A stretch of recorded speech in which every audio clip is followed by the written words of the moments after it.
Okay, you're watching Co-op for Two, broadcasting live from Champaign, Illinois, Sunday night, February 4th, 2024. We are playing part two of Hit the Ground Running, a fan-made case for High and Low, written by Rocky Helton, who's joined us in the channel. You can see the High and Low box behind me. And let's go over our plans for this evening. We played part one on Friday. I mean, we split it into two parts. It's not that it's broken into two parts per se. Took us about 5.5 hours. Rocky says the second part will be much shorter for us. The game is broken up into virtual days, and it took us the 5.5 hours to play day one. And we've got one more day of the case to go. So what we're going to do today is we'll do a little bit of catching up. We'll do a recap. And then Logan has a theory he's been thinking about that he wants us to talk about. And then at the end of yesterday's session, we had a late night lead where we knocked on an apartment of a woman who was inviting us for coffee. And we were all looking forward to it. And it was a little tame. But then after we played it, Rocky said, I had a more adult version, a more racy version that I removed at the last minute for fear it would be too racy for the channel. And everyone in the channel said, put it back in, we'll take it. So we're going to, after our recap, we're going to start the session off by rewinding back in time, knocking on that door again, and seeing what happens. Consider it like our detective left, and then he decided, well, let me come back. Okay, other bit of bookkeeping before we start. I am thinking of doing a little 2023 look back. I realize it's been a month into the new year already, so I'm a little late, but I was thinking that maybe the way we would do it is we'd have like a sort of live ranking of all the games that were played on this channel last year. And I'll rank them in terms of what were my favorite experiences playing through on the channel. And those of you who have joined me for some of these can come on while we're live and give your rankings. Say which episodes you enjoyed the most. It's an idea. You let me know if you think it's a good one. The other interesting thing was on Friday, when we did the live stream, there was a scene where I was looking at the top-down camera, and it was just shaking a little bit, tiny bit, in the middle of the stream. I was wondering what was going on, because my top-down camera is on a little bit of a beam that if you hit it, if you tap it, it'll shake a little bit. It's sort of like it rocks, almost like they designed the skyscrapers to move a little bit. And after the session, Nicola posted in, I think it was Nicola, someone posted in the Discord that there was an earthquake in Oklahoma exactly when that happened, and then that's what we were seeing. I couldn't feel it, but because this camera's on a little bit of like a swing, we were actually seeing the effects of the earthquake. Pretty interesting. All right, so let's do a little bit of a recap, then we'll read, then we'll knock on that door again. We had some beat cop. We're a new detective. We've just come into Greenwich Village for our new appointment. And some beat cops in the morning at around 6 a.m. encountered a scene of a murder. They saw someone fleeing out the front door of an apartment building.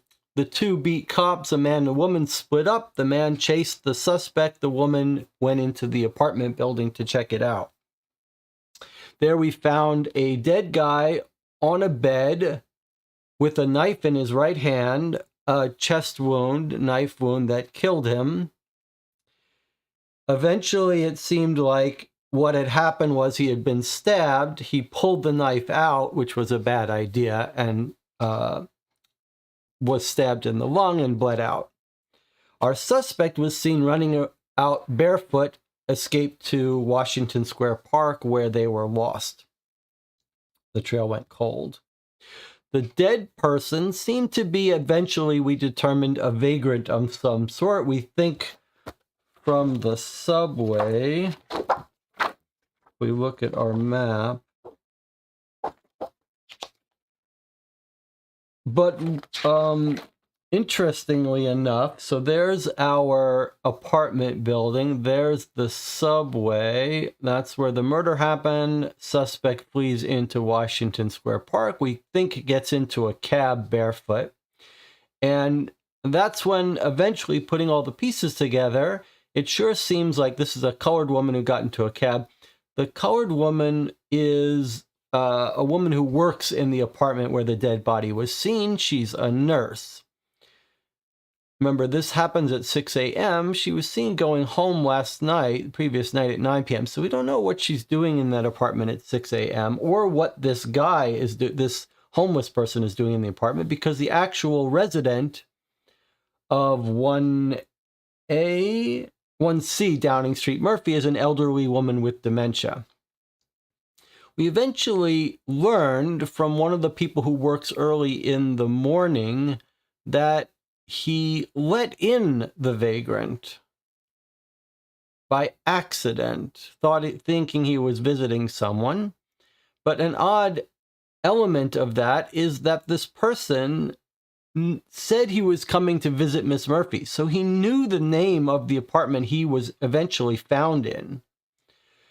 And there was a wig in that apartment as well. So we don't really understand how this guy got into the we know how he got into the downstairs doors. We don't know why he showed up there at 6 a.m. We don't know why the nurse is there at 6 a.m. His pants are slightly down, so we think he might have been trying to assault her and she killed him in self-defense and then ran. We're not 100% sure.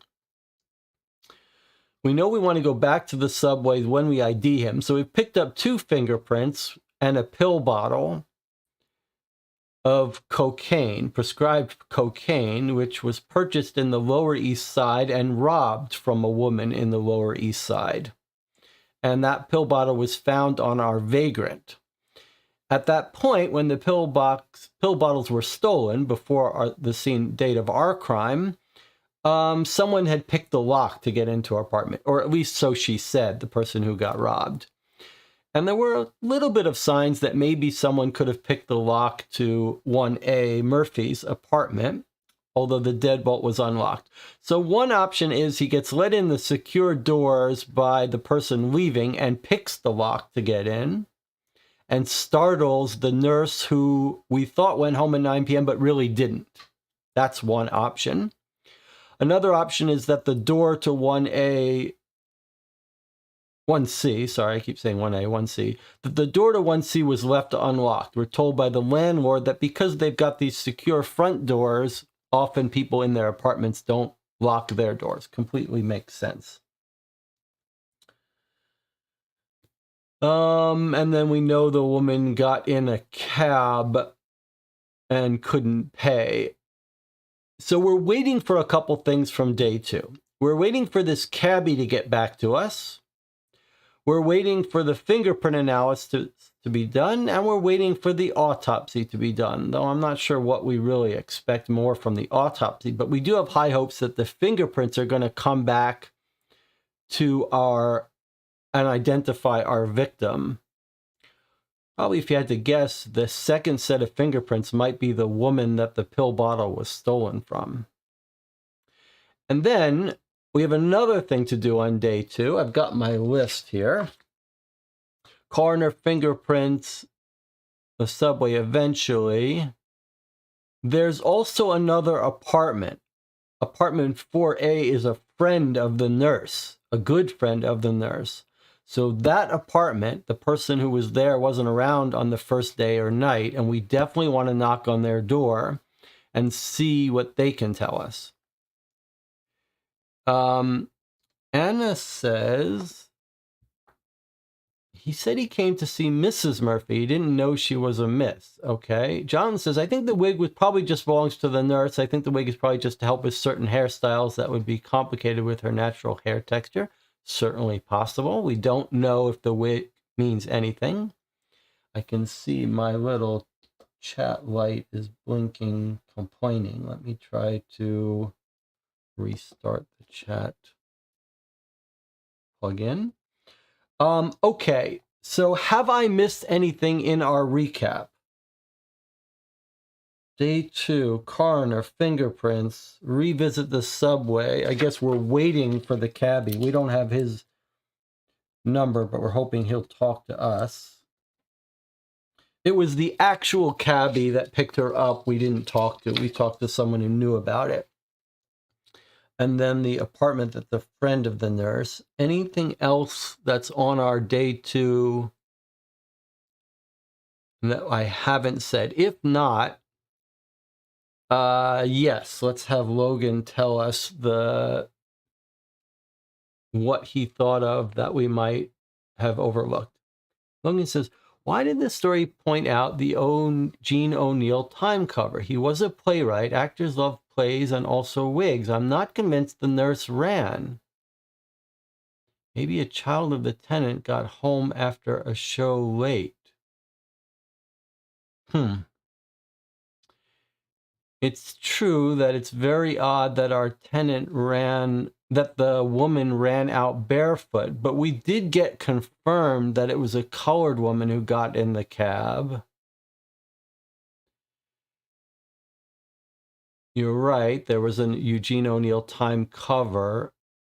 It does seem like that was just a flavor detail to me. But it's an interesting point that we could have an actor here. You could have the idea that the nurse wasn't just a nurse coming in from Harlem, but was staying in the apartment more often. We are told that she sometimes stays in the apartment. But the elderly woman, Murphy, seems like she's alone without children. It's true.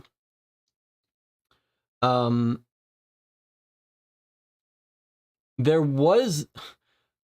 is a little bit of a thought that the person coming in, the vagrant, might not be a complete stranger.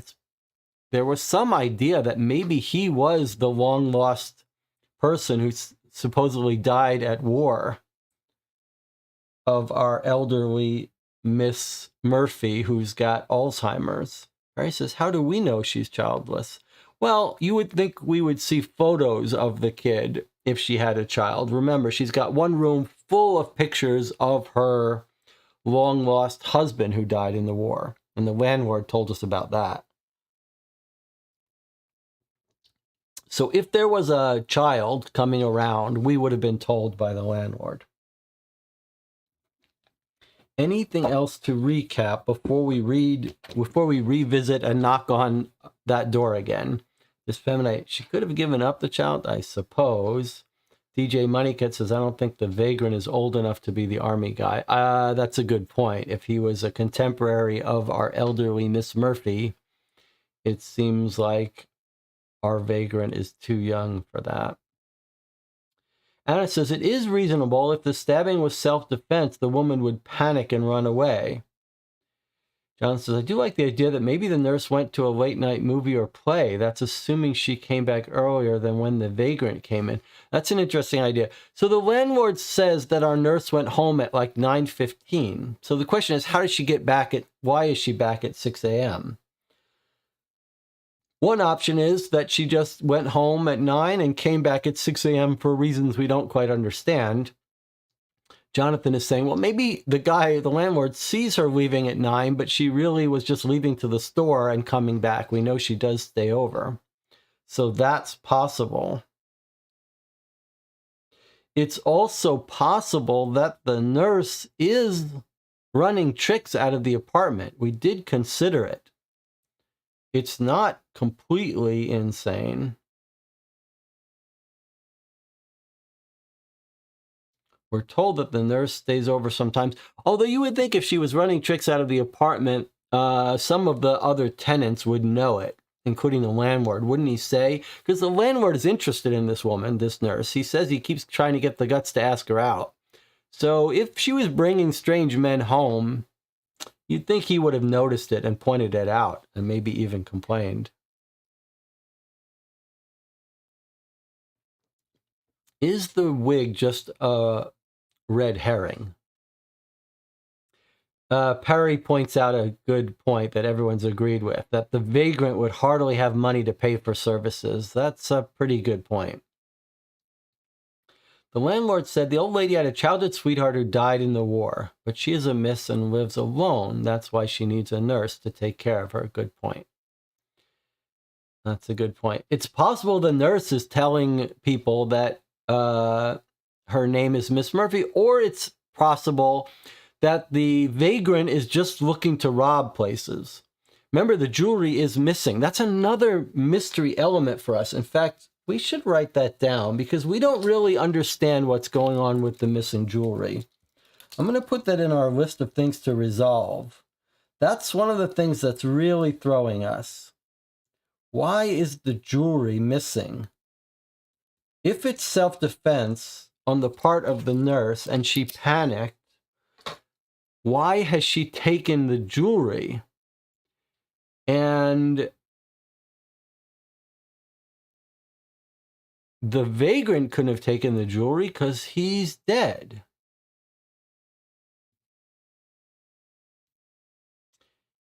DJ Moneycut says, I still think it's weird she signed with an X. A nurse should be able to read and write. Anna says, I think the X just means she gave her the pills that day. We were told in the introduction that the X was where the signature could be, and the detective hypothesized that that means it's commonly done by someone who can't read and write. She could be we're not told that this is a certified licensed nurse. This could just be someone acting as a informal nurse.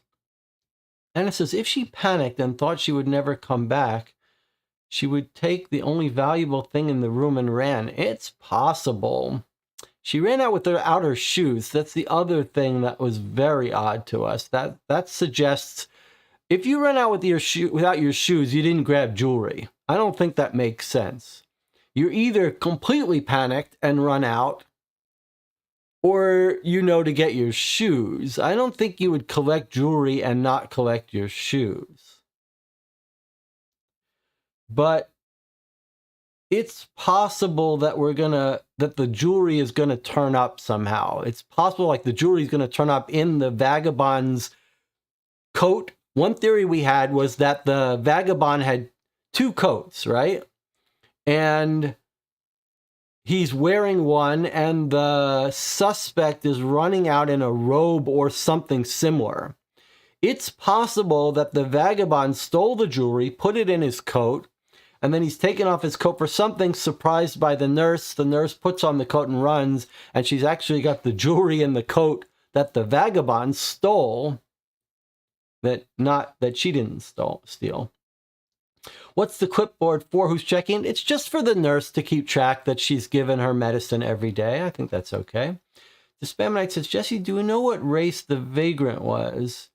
I don't think we know, but it may come back in the autopsy report. I don't think we got a good description of him other than him smelling bad, but we could check on that. We're going to learn more about the victim soon, though. Istara says, looking at another factor, the weather would factor in someone's whereabouts. If it was a cold night, she would want to stay warm. Well, it was a cold night. There's snow on the ground. When she got to the park, she was hiding. Remember, going back and forth on her feet. We could see the footprints, and then she jumped in a cab. You'd have to be very scared to run out, though, in the cold without your shoes. It was weird that we didn't find the shoes either, but if she was staying there, maybe she put her shoes in the closet. What if the nurse and vagrant knew each other? The nurse was letting the vagrant stay there because they were related. The old lady caught him in the house and stabbed him. Anna says, the chat censored me when I agreed with Jonathan. John says, I suspect that the nurse feels she can't interact with the police for some reason, maybe not a legal U.S. citizen. That's certainly possible. Although, again, all the things you're saying would lead one to believe that she would put her shoes on. Like the panic, running out in panic without your shoes suggests real panic. But that's reasonable. I think the idea that the nurse knew the vagrant is definitely a possible idea. But Disfeminite says the old lady caught him in the house and stabbed him. It looks like that old lady is mostly bedridden. It's hard to imagine the old lady stabbing him through the chest and puncturing his lung. Like, that old lady doesn't have the strength to do that. And the old lady was found asleep in her bed. No memory of it. So I think it's unlikely that the old lady, the elderly lady, did the stabbing. It's not out of the question, but it seems unlikely. He wasn't stabbed in the back. He was stabbed in the chest. So I think it's more likely that he was attacking our nurse.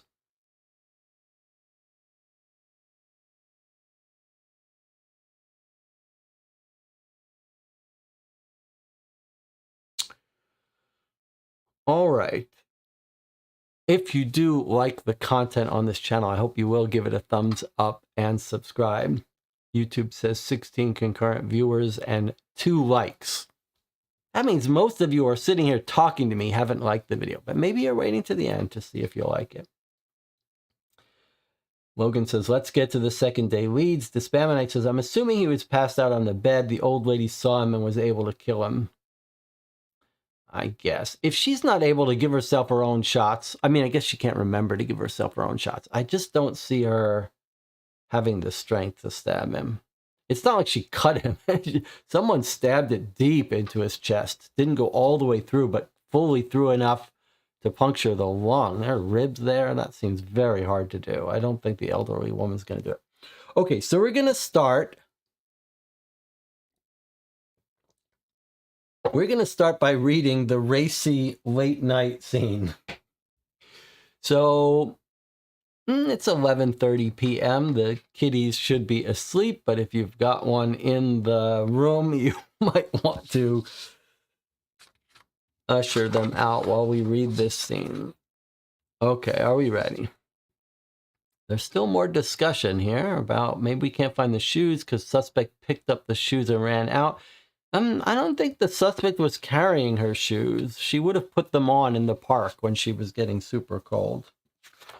All right, and then there's another scene that got rewritten for Washington Square Park based on some discussion we had, but we'll talk about that at the end. Oh yeah, before I read this, let me say, after we finish playing this today, we're going to talk about the case. We're going to try to give some constructive criticism to Rocky. We're going to talk about design ideas as they relate to high and low, what ideas we like, what things could have been done a little better. Maybe we'll have some time to talk about mechanics of late night leads and this evidence system that Rocky has come up with. Lots of things to talk about when we get to the end. Keep a pen and paper handy. So if you think of anything you want to say at the end, constructive criticism, let's try to be constructive and not just gush over it the way we did in the first session. Let's try to be more specific about ideas that can be used in high and low and etc. Okay, let's get into this lead. All right, so we're knocking on the door. I knock on 1A and hear the playful response. Whoever could it be? Blonde bombshell opens the door, this time wearing a barely there red negligee that somehow rides higher than the black one earlier. She playfully pulls me by the tie into the apartment. I take in the cleaned and cared for apartment's rich decor quickly. She kisses me and leads me through the apartment. I look on the kitchen counter and see a silver-plated Waldorf Astoria hotel side-handled coffee pot. I assume it's empty since it's sitting on the counter and not on the stove. I can't help but laugh to myself. Did I really think she was making me coffee? We get to Bombshell's room and she places my fedora on her own head and begins helping me take the rest of my suit off. She sits on an overstuffed comforter that covers her white silk sheets and gestures for me to join her. I do, and we spend way too much of the night enjoying each other's company before I collapse from exhaustion. You cannot visit any more nighttime leads tonight. Put an X over the circled C of your evidence letters. Okay, let's do that first. So our late night coffee has been completed. I wake up to the smell of bacon and eggs and an overwhelming fear that I've overslept on my second day as a major crimes detective. Don't worry, Bombshell says while I'm holding a plate of bacon and eggs. I got you up in plenty of time for you to get to work on time. She pushes a velvet curtain to the side, revealing the darkness outside and my disheveled reflection in the glass. I relax instantly and smile at her as she hands me the plate. I feel like I'd like to take that vacation more and more as I think of last night's activities. After I eat, I get in the shower, and Bombshell joins me. That wakes me up more than the warm water. I can't help but feel I'm going to feel it tonight, but right now I'm invigorated and want to get to the office to check on all my lab work. Start day 2 by going to the day 2 introduction. Okay, that was pretty good. I'll tell you the detail I like. He notices she's got a Waldorf Astoria hotel coffee pot that she's lifted from a stay at the hotel. From a previous stay at a hotel, she just brought this home with her. Okay, that's pretty good. All right, so if you'll remember, there were a couple of late night leads we could go to. But as soon as you go to this one, there's no going back out to the others. But we'll see if this has any effect. We're joined by Martinez Conradi, the author of some of my favorite Sherlock Holmes consulting detective fan cases. And he and I were talking about the quality of Rocky's case. Martinez says, wish I could join. Unfortunately, it's work time at the end of my end of the world. Okay, so if you'll remember, let's see, our day 2, Martinez and I are going to be studying Rocky's case to see what inspiration we can draw. Okay, so we were on page 10. And these were our 3 late night leads. As soon as you go to 1A, as soon as you go to the coffee, you can't do any more. But we did these other 2 already, so we're okay. I don't know if there's going to be any consequence for crossing off the late night coffee. Anna says it was a fun scene. I also caught the hotel coffee maker. Yeah, it's pretty good. Okay, so we're ready to start day 2. I hope everyone in the channel has their coffee. Where is my coffee? I am drinking, Matt C says I'll be studying this as well. Lots of great ideas and implementation. I'm drinking a Kenya AA coffee that's roasted by the second local roaster here in Champaign that I like. First one is Nearby Mad Goat Coffee. This one is done by Page Coffee. It's a Kenya AA. It's very subtle. Quite delicious. Sort of a low notes rather than the high notes of the light roasted coffee, but very clean, subtle taste. Okay, here we go. Logan says, if you had gone there first and not had your mind on the job, you would have missed both of these. So that would have been some real consequences if you were too anxious to go get coffee. I had the other concern. I didn't want to be late for the coffee. All right, here we go. Day 2. Day 2 introduction. Before we do this, we're now getting into some exciting parts. The late night leads and the day 2 are so particularly exciting to me because they're part of the new ideas of high and low. It's not that we haven't seen multi-case Sherlock Holmes, multi-day Sherlock Holmes consulting detective cases, but they tend to be just the big standalone expansions.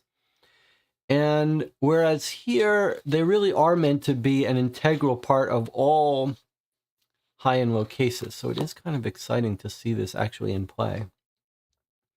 Day 2 introduction. The snow is completely melted off the roadways, but still remains across the landscapes where people haven't walked on the morning of Saturday, November 14th, 1931.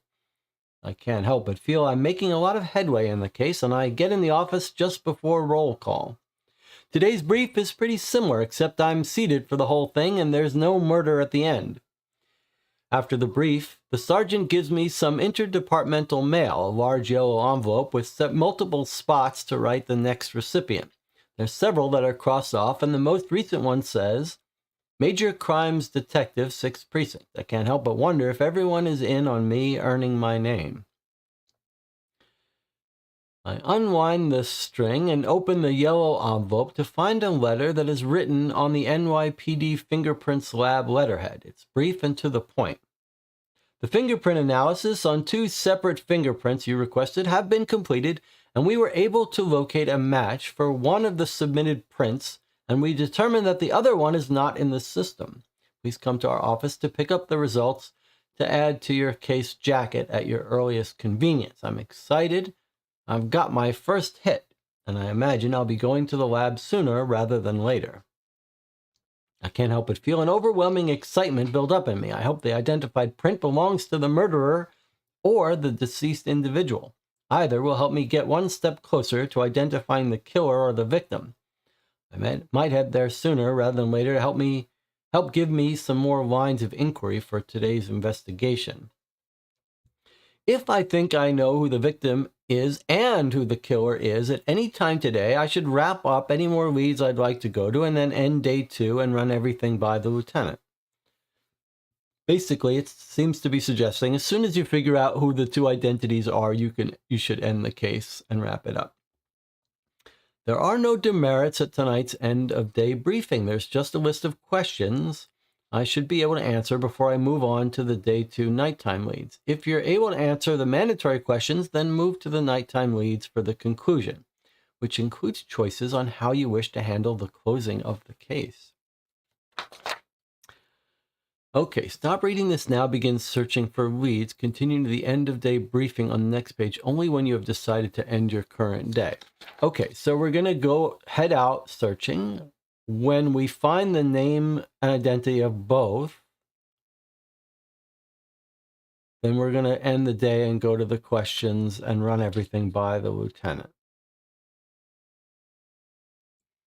Okay. And I'm keeping a little list of things to talk to Rocky about. And I'm just pointing out here.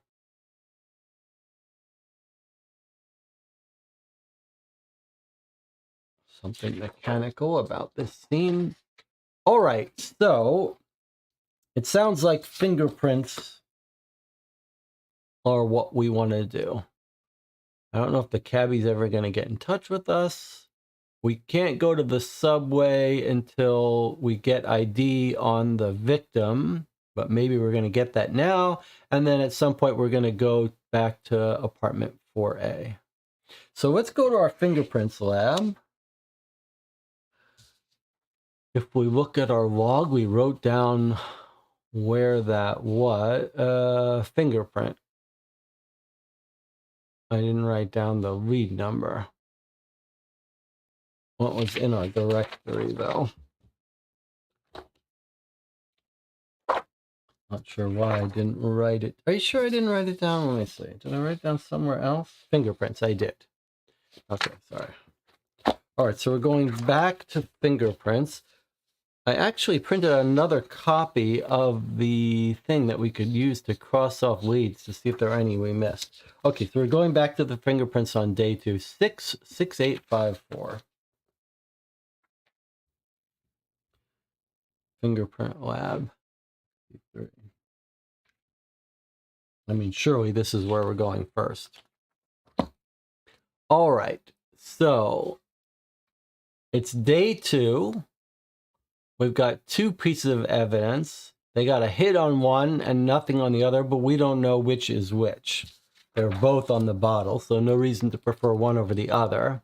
Let's just go to this first one, 35064. We were told, actually, there was an interesting thing when we went to these. One was very uncommon. One was common. Rocky had this thing set out where if we had fingerprint cards, we might have been able to ID that on day 1 with some effort. I forget which one. I think D is the more rare one. F is the more common one. Doesn't matter for our purposes, though. Page 35. We'll just start with the first one. So let's write this down because it's day 2. Day 2. And here we're going to 35064. That's print 1, and let's remember to go to 79091, which is print 2. Okay, page 35 first.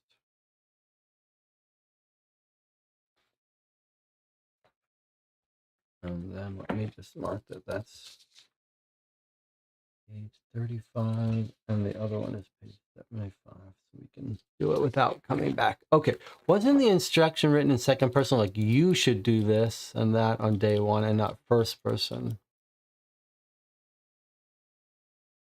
I don't know what I don't know what that's in reference to. Okay, here we go. I checked that one in APHIS and got there was no return. That means either they aren't a criminal or they've never been caught after 1903. Okay, so our first print 1, which is D, is not in the system. So I'm gonna note that.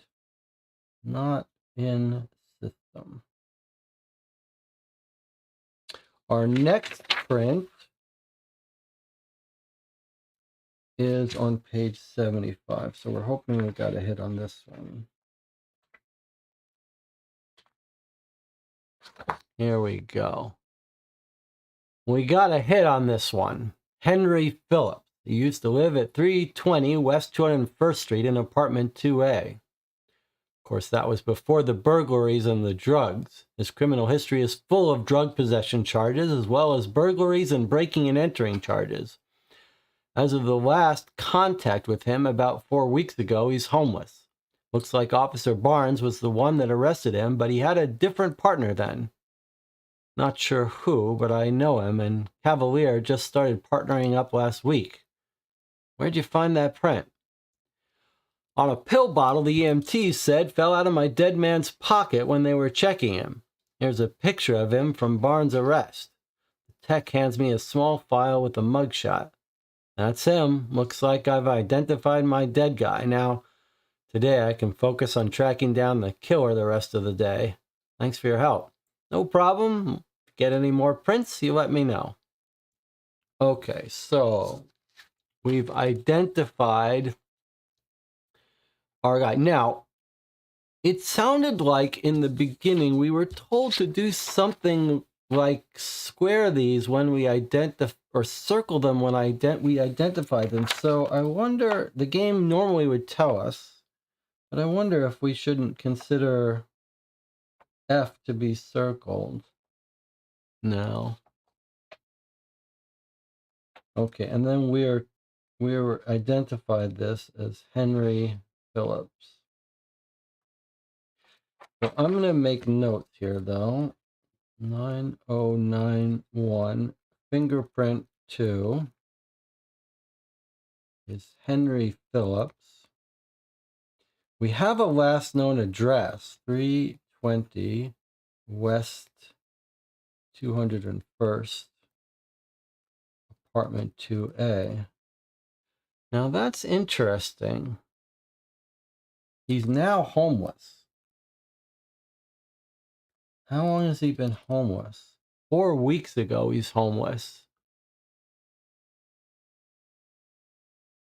I wonder if we should check this out. Rocky says, yes, you should consider that fingerprint circled. So maybe it might want to say here to circle it.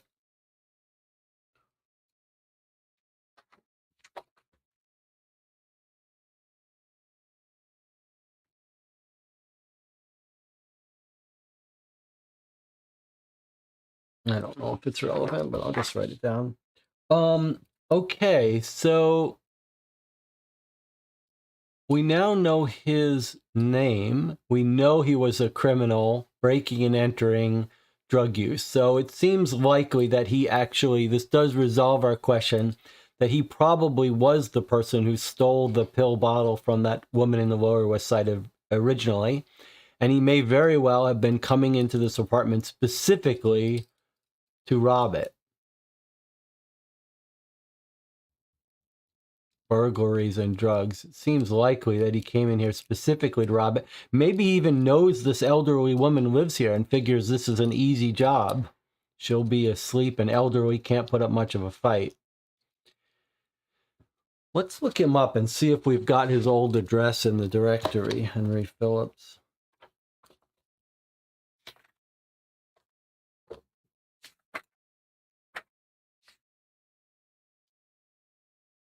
Even if we can't, oh, here he is. There he is. Okay, Henry Phillips, 320 West 21st Street, apartment 2A. So let's make a note because I think it's possible. I'm not sure how much help it's going to be to visit his old address, but it's something we might want to do. 29377 377 072 Henry Phillips. I mean, they may know him there. There may be a new person in that apartment. We could talk to the landlord at that apartment, but I'm not sure what they're going to tell us other than that he's talk to the neighbors or the landlord, the maintenance person or doorman. But I'm really having a hard time thinking how they're going to shed light on this. I mean, he's a robber. He's homeless. I guess maybe homeless vagrant. Yeah, I suppose you could think more logically that realistically people hear about where people go and live. So it's very possible that a landlord where he was kicked out when he went homeless would know where he hangs out. But again, he's dead. So I'm not sure that's relevant to us. But Jonathan points out maybe the nurse knew him through there. Where is the IW neighborhood? Let's just familiarize ourselves with Inwood. I mean, Inwood is far north. It's on the northern tip of Manhattan. All of our cases down at the south end. So this guy lived in IW 72. This guy lived here. All of our action is way down on the south. So I don't know how our guy ended up way downtown. Perry says, did you note that he had an accomplice in some of his crimes? I'm not did we hear that in the fingerprint report? I don't remember anything about him having an accomplice. He had a different partner. They're talking about our cop had a different partner. Should we be concerned that our two cops are somehow involved? I don't think so, right? But our cops are coming from the subway.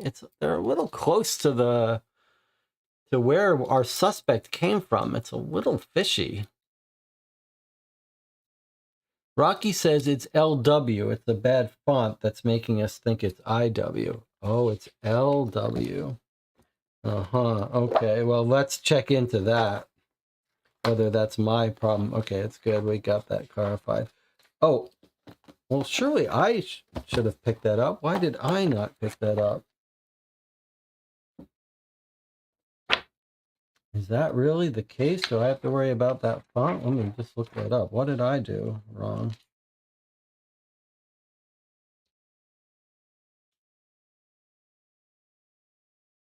Okay, well, Henry Phillips is in IW 72. So it's not a font. There's LW. There's IW. So you're just saying you meant to have him in on the Lower West Side. Not that there's a font problem. Okay, that's fine. So Rocky's just saying he meant for him to be in the Lower West Side. That's fine. Anna says, go to the subway. We know the victim's name now. We can talk to them about him. Yes. Yes. So we should have kept better notes that they specifically wanted us to have F circled. We did make notes to go back to the subway once we identified the victim, but it probably would have been better for us to remind ourselves what condition we were waiting for. Okay, so we did our 2 prints, which suggests 29377. Now we're going back to the subway, 83342. So we've identified our victim. We know that he was coming from the subway, and we know the other vagrants in the subway could have been quizzed about him. So that's what we're doing. We're going to our subway. And our subway is 83342, which is on page 82.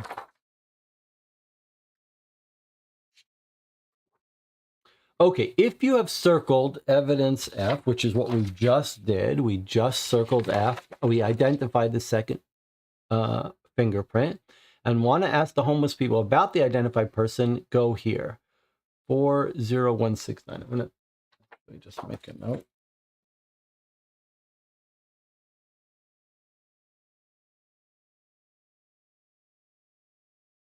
I'm keeping notes of things for Rocky so that we can do any corrections between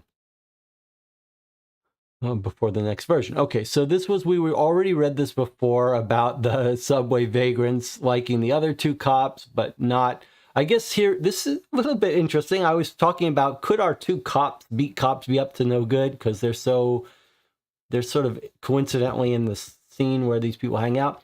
But here we're told that they're kind of liked by these homeless people. So they're not up to something really evil. Okay. All right. So we're going 40169.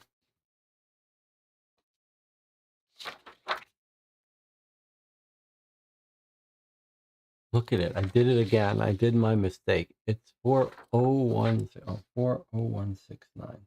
Okay.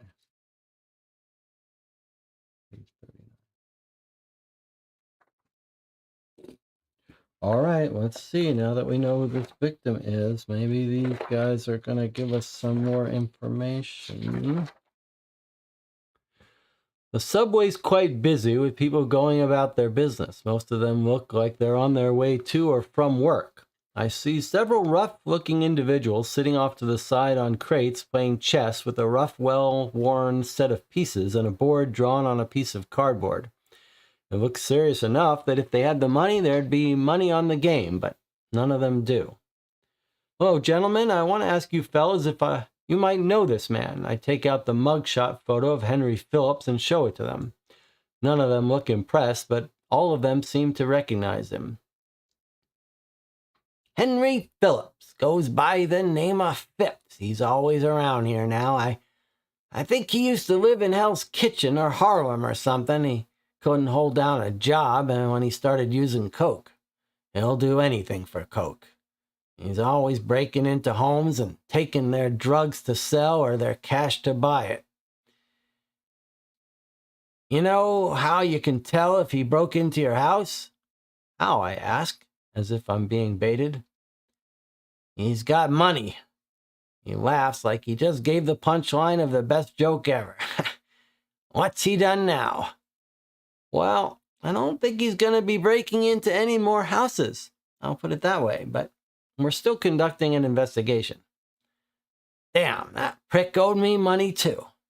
He turns back to his game, and I thank them for their time as I pursue other leads. I'm confident I've identified the deceased subject, Henry Phillips. Okay, so that's good. We've locked it in. We've got our suspect. We've got our victim.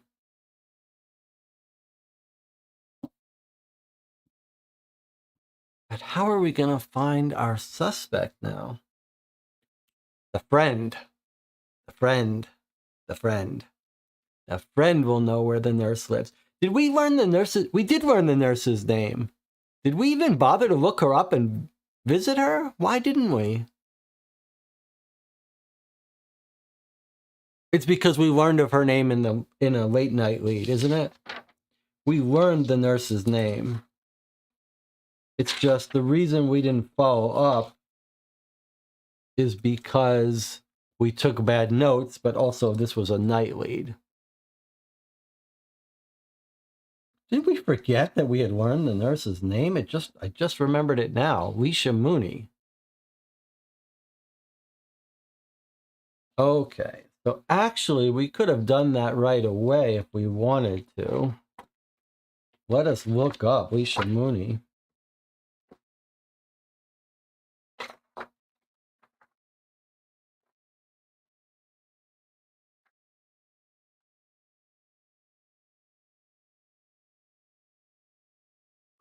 There's Leisha Mooney right there. 278 Bleecker Street. She lives in Greenwich Village? That's odd. I thought she lived where you'd need to take a cab and a subway. I guess we didn't... No one told us she took a subway. And I don't know why she took a cab. Maybe because she's hiding out. But it sure doesn't look like she's taking a cab to get home. Oh, I guess if she had to run in a different direction and she's running away from cops, maybe you get in a cab. Okay, let's write down her address here.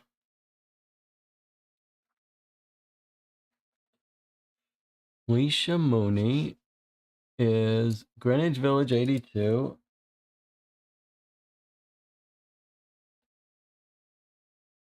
That's our nurse. 63439. 63439. Okay. And we do have the apartment, but don't you think we should follow up directly? Rocky says, to be fair, you went to the guy that told you that before you went to the coffee woman.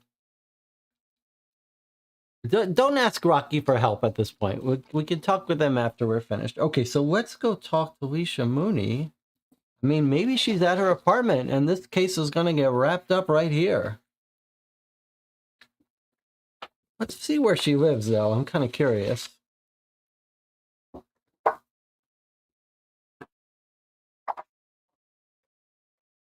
Well, here's our Greenwich Village. There's the Downing Street apartment, and we're told that Leisha Mooney lives in 82, in Bleecker Street. We used to live on Bleecker Street for a short time as a child before we moved to Worcester and Spring down here. Wow, she lives right up here. Wouldn't you think she'd run home?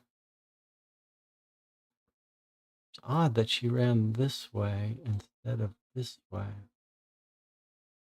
Especially if she was panicked. I mean, if you're panicked, you head home. Seems to me. Okay. Let's see if we can catch an eye on her. Page 59. This could be it. This could be a wrap up of the case.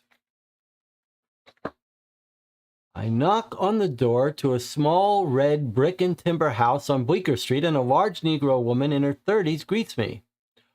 What can I do for you, sir? Good morning. Are you the nurse for Miss Murphy on Downing Street? I am indeed. Is everything okay? This is not our woman. Our woman ran and was fast. Good morning. Are you the nurse for Miss Murphy on Downing Street? We say. I am indeed. Is everything okay? She's fine, ma'am. Unfortunately, someone was killed in her apartment yesterday. It wasn't her. She appears to have slept through it. Did you stop by there yesterday morning? Oh my God, that's terrible. Was it her niece? I don't work in the morning at Mira Murphy's. I stopped by there on Wednesday night, gave her meds right on time, 9 o'clock sharp. You don't want to be late with Miss Murphy's meds. She'll give you the what for and put in a complaint to the agency. She adjusts her nurse's apron and continues. Get 3 strikes with the agency, they'll let you go. And if I lose my job, I can't keep up with this place. She holds her hand out, indicating the house behind her. I'd invite you in, but I've got to go head over to another job. She locks the door. Who died then, if it wasn't Miss Murphy? Well, we're trying to figure that out, ma'am. You asked if it was her niece. Why would you think that? Well, she's a Negro woman like me, and no offense, but some people still treat us like it's 70 years ago. She told me about her mortgage lender and what he did, racist prick. I know he gave her the boot because of her skin color, but I can't prove it. Miss Murphy is nothing like him. I'd imagine that because of some of her family are Negroes. I imagine that's because some of her family are Negroes.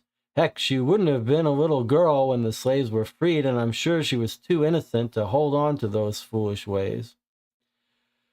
Well, the reason I asked about her niece, oh, she's talking still. The reason I asked about her niece, Fanula Murphy, is because she's been staying with her since the bank foreclosed on her house. That poor girl, she was behind one payment, and they snatched her house right up from under her. Do you know where her house was? No idea of the address, somewhere in Hell's Kitchen. That's the worst part. Bank foreclosed, and it's a crummy neighborhood, and it's just sitting there vacant right now.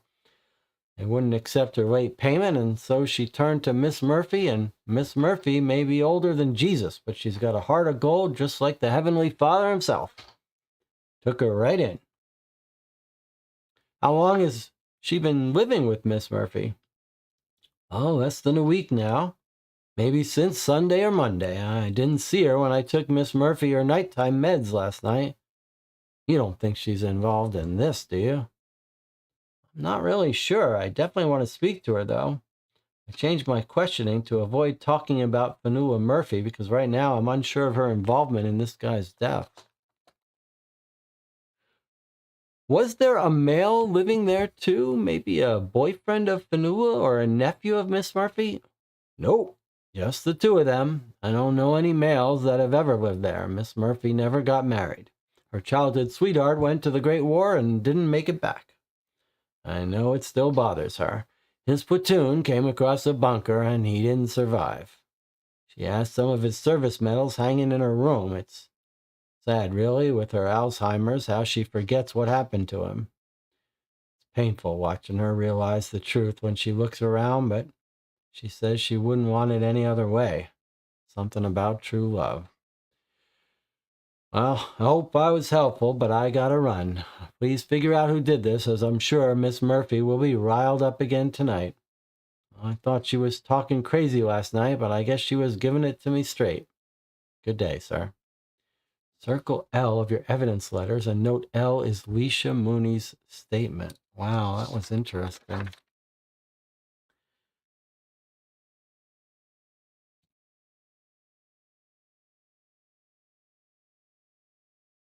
So we've got L, Leisha Mooney's statement. Interesting. Well, the nurse was there last night, and the nurse did leave. It's just that the niece came back.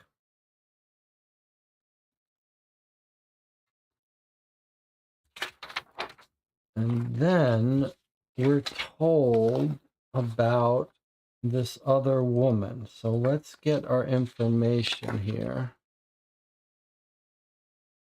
Wow, this has gotten interesting now. Okay, so we're hearing about a niece. And she lived in Hell's Kitchen. Bank foreclosed. So we could try to talk to a bank if we wanted to learn where she might have lived. If we think that's a hideout, because this woman says it's abandoned, that feels to me like where she might go to hide. I think that's a very interesting idea, to talk to the bank to find out where they foreclosed and that it's likely she's hiding out there. John says, are we sure the niece isn't in the white pages where her old address was? Well, that's a good question too. Okay. Well, let's look at those possibilities. That's a good question.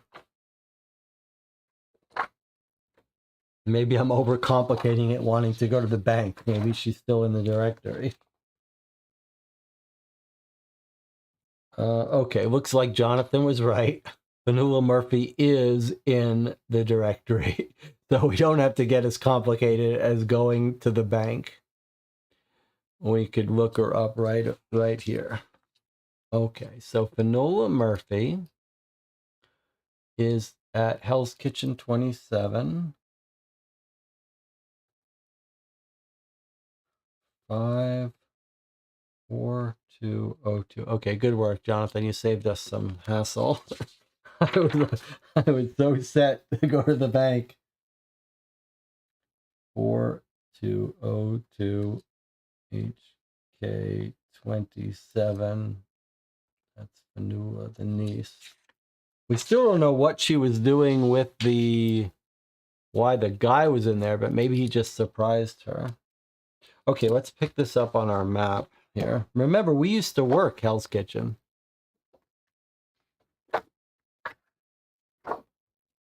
All right, well, here we are, Hell's Kitchen. She's in the 27 block of Hell's Kitchen. Where's my stickers?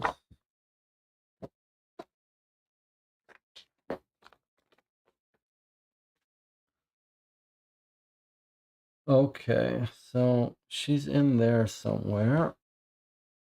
I didn't write down her exact address. 50th or 51st. She's somewhere in there. Now, she didn't run in this direction, but she took a cab, and maybe this would be too far to walk in the snow, so it makes sense. All right, shall we... Now, it said as soon as we've identified them, we could go and turn them in, but we don't know what's happened yet. It doesn't feel like we should end the case now. Anna says, I just don't understand. If the niece lived with the old lady, why didn't anyone mention it? Not the landlord, not a neighbor. Well, I'll give you a couple reasons. It may be that they didn't want the landlord to know. Some of these places, you're not allowed to have people living with you, whatever. It's just recent.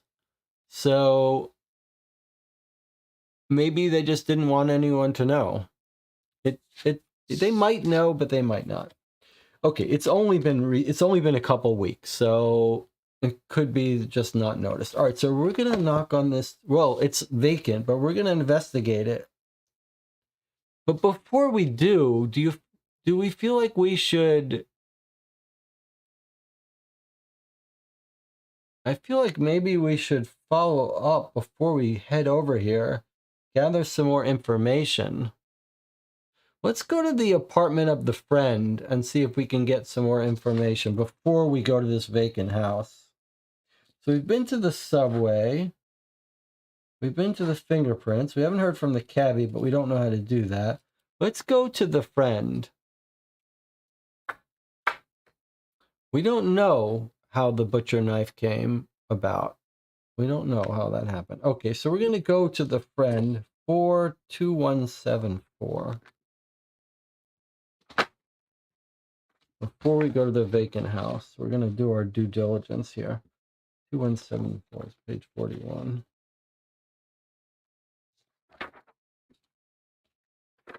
So, if it's day 1, day 2, it looks like we should probably take a break first. So let me just write this down. 42174. This is apartment 4A, day 2. Okay, we're going to take a break. When we come back, we're going to knock on the door of the friend, and then we're going to go to this vacant house, and maybe we're ready to wrap this case up. So I will see you in 8 minutes.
Okay, we're back. Chat is talking about little bits of theory here.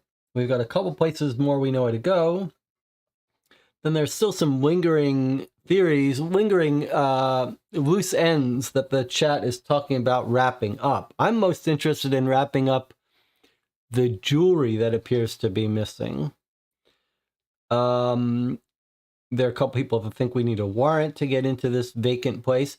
Remember that is it her apartment that's vacant or the whole building? Because we might even be able to talk to neighbors even if she isn't there. Although I think we're all assuming that she's gone to hide in her old apartment. And then the channel thinks we have to find out about why her shoes weren't there. I have a feeling that's not going to be explained. But if she lived there, her shoes may have just been in the closet and she panicked.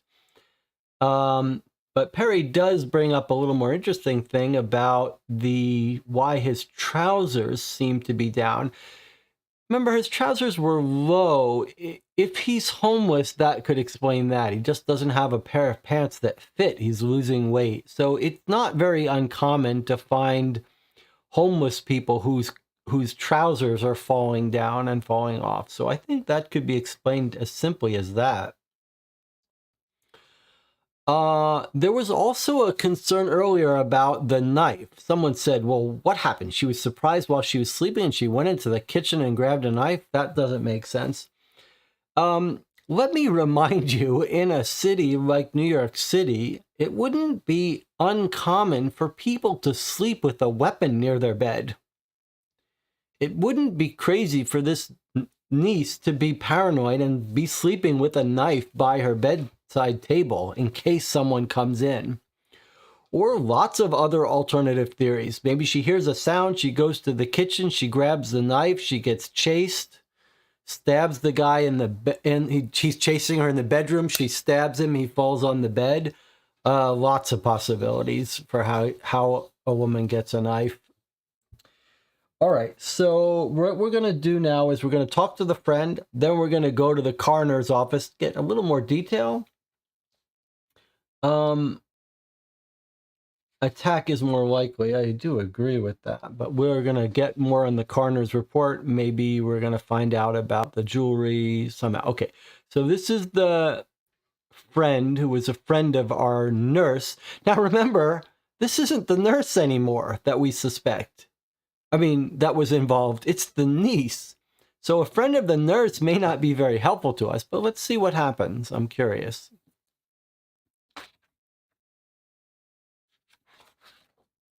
I knock on the door to 4A. It's quiet inside. After a brief moment, a 20-something, 5'6" Hispanic woman answers the door.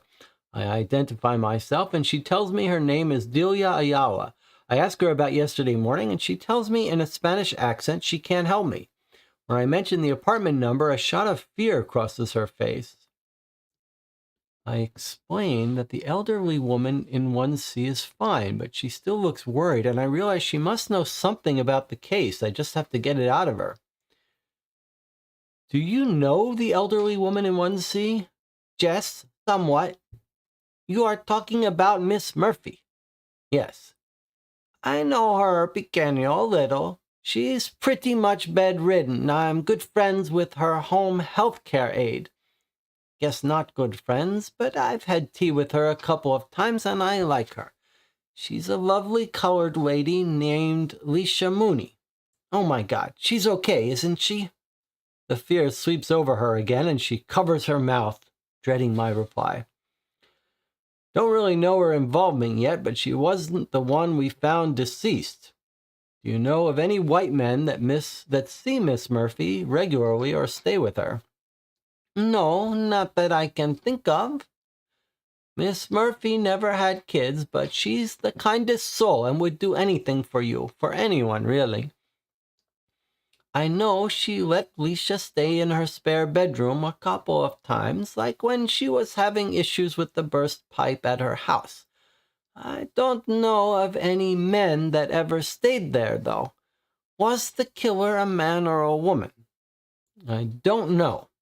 Whoever it was, they ran like the wind, and the officer didn't catch them.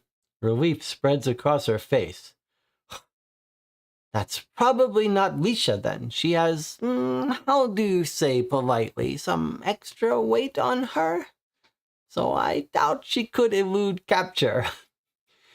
With that bit of information, I went from thinking I had my killer to knowing I probably wasn't any closer, but it sounds like Leisha's probably too big to be outrunning Barnes, and maybe she would know something about this unidentified John Doe or the killer.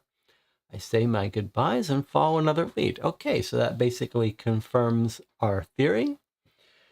Maybe one sentence here is tricky since that we've already visited. Actually, all of it works well, whether we visited Leisha or not. Maybe just this statement about with that information, I went from thinking I had my killer.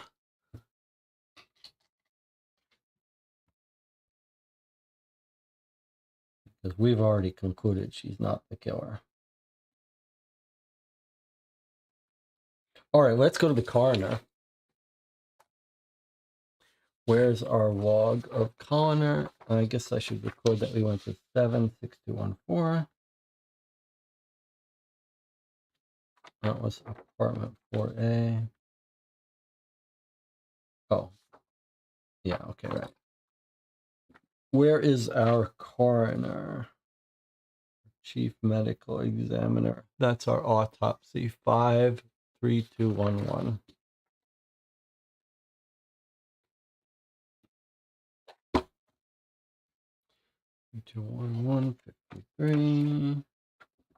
Okay. So if you have a square around D and F, but I'm not sure we do. We don't have a square around D, just F.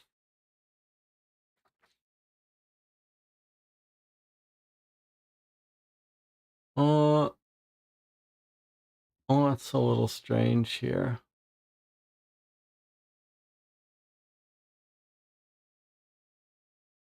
Let's see what Rocky says if he's here. Anna says, this isn't the coroner, it's the fingerprint lab. It's not, it's the forensic autopsy lab. Make my way over to the East Village to follow up with the coroner. It's the coroner comparing the fingerprint of the dead body, which we have. I think maybe this should say, Rocky says, I think the link is in the first one at the end. Page 37. I'm not sure. Let's check this out. Let's make a note of this. It's a little strange because one of the prints aren't in the system. Oh, if it's a square, I see. Sorry, hold on. My mistake. Let me go back. This is if you don't have the fingerprints ID'd to go here. Okay, so we already did this because we didn't have the fingerprints ID'd. But now we can go here. Okay, I get it. So I was saying we haven't identified them, but this is really where we go when we don't identify them. And we've already been there. Yes, we already went here. Day 2. Well, we better make a note of this because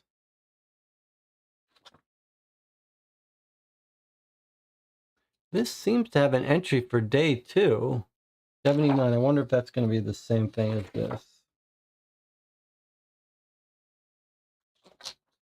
No. 262. Okay, I don't know exactly what's going on here. Because we'll just make a note of this because it seems like everything's fine except that I was saying that we can't go here anymore because we have identified one of these. We were here already, but then this seems to be a late day link for day 2. So I'm just gonna put, we'll recheck, not a problem. Page 67, going to page 79 on day 2. Okay, so we'll decide whether we want to do this later, but let's do this first one. Evidence J. What was evidence J? Evidence J was the autopsy request of the John Doe. So we are going to follow up on this. 37562 on page 37. Oh, this was when he said, come back tomorrow and I'll have more. We did read this. Okay, so it's a little bit of a bug. We're supposed to come back here tomorrow, but it looks like that was hidden off on here. I have a suspicion that this is the result of my tool, the way it breaks things up. I suspect that maybe this comment is supposed to be at the bottom of page 37, something like that. So I think that's probably my tool being a little hard to use, causing this error. That's okay. I understand. But anyway, doesn't matter. We know how to handle it. We know what to do. It's this thing we're doing. We're finding out about the autopsy of this person on day 2. This statement is supposed to be at the bottom of the comeback on day 2, I believe. Okay, so now we're doing that. We're asking the coroner about the body on day 2. Oh, look at this exciting thing. As I walked in, Walter Bissett already had a brown file with NYPD forensic autopsy written in black sitting on the desk. The tab sticking above the file still says John Doe. On the desk, he yells through his doctor's mask as he hovers over another stiff. I didn't have time for the fingerprints, so you'll have to run them by their lab, but your report's there. I open the report and start noting the important facts in the file. Time of death is between 0530 and 0610, when the first officer was on scene, or 0630 using body temperature and rigor alone, and occurred on November 13th, 1931. Wounds inflicted prior to death. 1 3-inch wide vertically oriented puncture laceration that goes through the victim's top 2 ribs, through the victim's lungs, and damaged the underside of the skin on the victim's back, but did not puncture the rear skin. This wound is consistent with the butcher's knife that was recovered in the victim's right hand and has been deemed fatal in my expert opinion. The cause of death is internal bleeding in the victim's left lung caused by a puncture that caused the victim to effectively drown. This would be a quick, unrecoverable death. The blood in the lungs is supported by the blood inside the deceased's mouth and esophagus, but not in the stomach. The stomach appears to have been empty, and testing reveals that food has not been consumed at least 24 hours prior to death. The victim's blood type is AB, and approximately 150 milliliter of type O was recovered near the chest wound. Oh, remember, she got wounded, they think. It is my professional opinion that the suspect cut themselves on the same knife used to inflict the fatal wound. This is consistent with AB and O blood types recovered from the knife. Yeah, she's going to have a wound on her hand. She's going to be type O. These are all going to be evidence used to prove that she was the stabber. The toxicology report and hair follicle testing shows a recent history of cocaine, and traces reported are consistent with the last usage over 48 hours prior to death, when breakdown ceases. All the clothing items worn by the deceased, a brown jacket with no tags, a white Fruit of the Loom t-shirt, Fruit of the Loom boxers, white socks, black steel-toe boots, shows heavy signs of use, dirt and debris built up, consistent with homelessness and being worn multiple days in a row without washing. Located in the victim's right sock was a rake, a tension tool, this is a lockpick set, a rake, a tension tool, and a ball pick, consistent with a lockpicking set. Those are all tools of lockpicking. These items appeared to be in poor but functional condition. Fantastic. So we're crossing the T's and dotting the I's of our case here. So we've caught him with a lockpick set, which is what we were settling on as a way of getting in, but now we've locked it in. Located in the victim's left sock was a set of diamond earrings in teardrop shape. Well, we're tying up all the loose ends. He rifled through the jewelry box. He stole the diamond earrings. He stuffed them in his sock. That makes sense that they're not visible right away. This is a little information here about autopsy. Sometimes the autopsy involve items in the pockets that the cops don't locate, or in the socks, whatever. I tucked the report into my briefcase to add to my file. Circle evidence J of your evidence. Note that this is the completed autopsy report. When you have identified the name of the deceased person, write it in the blank space. Okay, that's pretty cool. So it's this evidence system that Rocky has invented, where you square it when you first get it, but then you completely identify it, and now we know this is Henry Phillips, and we have the completed autopsy report. You have identified the name. We're going to talk about this use of this word identify, because it's the word that I use to describe my idea for evidence. And I wonder if Rocky has taken that from what I'm saying, even though this is not what I was envisioning regarding identifying evidence, but it's actually fascinating. Okay, but anyway, it's Henry Phillips's autopsy. All right, so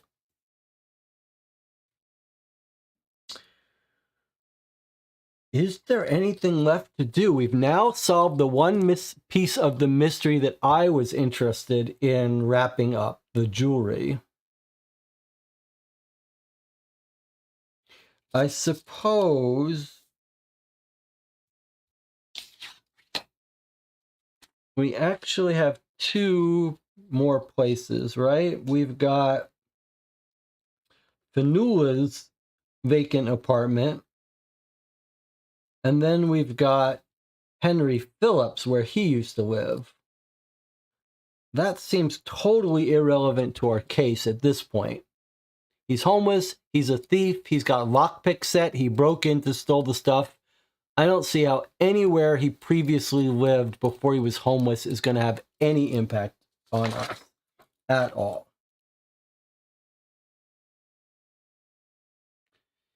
The only piece of evidence that feels like we didn't fully identify it are the prints. And these are going to be the prints of Fanula, more proof, or the prints of the woman where the pill bottle was originally stolen from. Probably more likely the prints of the woman that they were originally stolen from. And he probably broke in and surprised her, maybe was going to try to assault her when she stabbed him with a knife she kept on the bed table, perhaps. We know she's got type O blood, so if we find her and we see the wound on her hand, that's going to lock it down. Probably she was sleeping in that bedroom. He snuck in, was robbing the jewelry, and may have been trying to assault her, or she just jumped up and discovered him in surprise and grabbed the knife on her table and stabbed him. We don't know, but she's going to tell us when we catch her. So are we agreed that we don't have to try to trace down where he used to live? That's of no value to us. I mean, we'll talk to her if she comes up with some reason to do that. Otherwise, it doesn't seem like we should. But now we've got her vacant apartment. If we don't find her in her vacant apartment, we'll knock on doors and see if a neighbor... She could be staying with a neighbor, but probably she's in that vacant apartment. All right, well, let's drop by that apartment, unless there's any other place to go. Where's our to-do list? We visited the original neighbor, friend of the nurse. We went to the coroner, the fingerprints. Cabbie's not going to get back to us.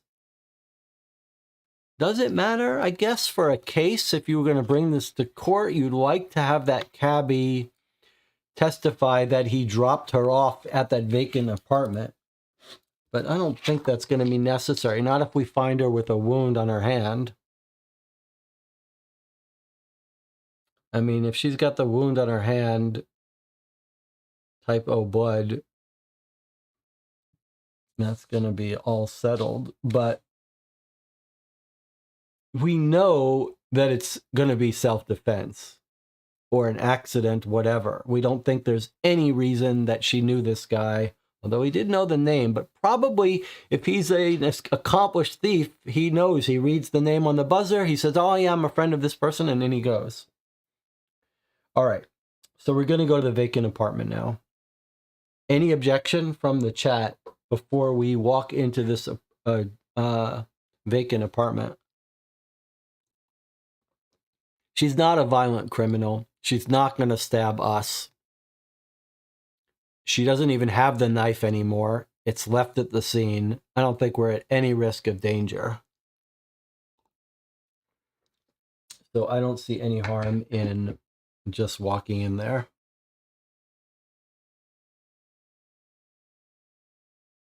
She may not even be there for all we know. We could just end the day and bring this information to the lieutenant, but I don't see any reason for us not to go there.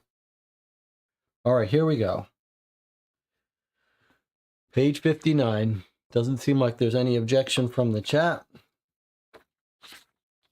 We're walking in. 278 Bleecker Street. I knock on the door to a small red brick and timber house on Bleecker Street and a large... Oh, wait, we already did this. Oh, that was Leisha. Okay, here is where we're going now. So I already went there. That should have been me keeping better notes here. Vanua is 5402. Okay, 6349, we already did her. Okay, went to the subway, went to the apartments. Okay, so here's where we're going now. Hell's Kitchen, 27. Right here is where we're going. All right, here we go. 54202. All right, here we go. 500 West 51st Street. I noticed there are multiple boot prints piled onto each other in the snow leading up to this brick and timber house at 500 West 51st Street. Can't make out any specific print to photograph. A large white snow-covered sign on the front lawn says, "For sale by Morgan Guarantee Trust Company," in big black letters. Written below that in much smaller letters, it says, "Due to be auctioned on ... and the date looks to have been deliberately broken off. There are no curtains or blinds covering the windows, and I can see right inside. There's a large mattress on the ground in the living room, along with some open cans of pork and beans, peaches and pears. I walk around the back. I want to make sure I'm not reading the... Yeah, I want to make sure I'm not reading the old place of the guy. Okay. Porks and beans, peaches and pears. I walk around the back, and although the covered rear porch doesn't offer any footprints in the snow, the sidewalk leading to the rear of the house does. I photographed the bare footprint, and I measure it. It's just as I thought. 10 3/4. That's our victim's footprint. I mean, our suspect fleeing from the scene's footprint. I enter the covered rear porch, and a welcome mat greets me. I can see a weak real estate lockbox has been broken off of the wooden back door. The lockbox is discarded, and the door itself is still locked. The lockbox does not appear to have been opened before being discarded, almost as if the intruder didn't need the key. The doorknob itself looks old and shows a lot of small scratches that appear to have been due to someone missing the keyhole in the dark. She still has her old key. She's freezing. She's breaking in here on the run. I lift the mat and see a dust print in the shape of a key, but no key. Oh, she knows where she keeps the spare key. Seeing all these signs makes me believe someone moved in after Fanul left earlier this week. Doesn't seem like they're home now. If I want to catch them, I'm going to have to do a stakeout tonight. If I've identified the deceased victim, and I believe I know the suspect, I may want to end day 2 so I can come back here tonight. Interesting. Circle H of your evidence letters and note H is a late night lead. Who's living at Fanula's old house? Interesting. Okay, so when you finish a day and do the end day briefing, there'll be a chance for you to follow late night lead. So we've discovered a late night lead. This is a late night lead. A stakeout of Fanua. All right, so we're ready to end the day and do the stakeout. We didn't break in. Logan is happy about that. Like, we're a cop, we don't break in. We're going to stake it out. We can see in that there's no one there, just a mattress. Well, it's clearly our girl, mainly because these fingerprints for sure. But it says, I mean, large mattress on the ground. Seems like she's been living there for a while, but we know she's been living with her friend. But it's not that she's been living there for a while. It's that she just got in yesterday morning. And she just dragged down a mattress and found a can of vegetables in the pantry, maybe. All right, so here we go. We're going to end the current day. Any objection? Anywhere else the group needs to go? We can check for if there are any other leads we haven't seen so far. I mean, we could talk to the neighbors. Although this doesn't seem to suggest there are more neighbors. Wonder if we might have gotten that wrong. Maybe it was the guy who had neighbors. Logan likes that our detective is not breaking in. Rocky says, do you want something you missed? So Rocky, the author, is saying we missed something. Do we want him to tell us what it is we missed?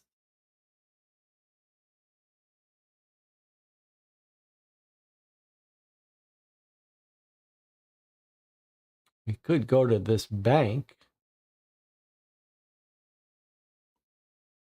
I don't know what they'd have for us, though. Rocky, is it something that will affect our epilogue and our knowledge of the case, or is it just some flavor that we can go back and check after we finish? I feel like we shouldn't be asking this, but because we're playtesting this and want to give feedback, this might be one of these things. Let me just look up Morgan Guarantee Trust. It's just flavor. Oh, then we'll do it at the end. If it's a flavor thing we missed, we'll talk about that stuff at the end, and maybe we can reread any leads that we missed for flavor. If it's not critical to us choosing right in the case, Logan says maybe the cabbie. Look at the table of contents, even though it feels like if it's not critical to us solving the case or getting one epilogue or another, then we can wait. We'll wait and we'll look at flavor stuff afterwards. Okay, I'm sort of curious about the Morgan Guarantee Trust Bank, just because that was my original idea before we realized that we didn't need it. Let me just look at the Morgan. What was it? Morgan Guarantee.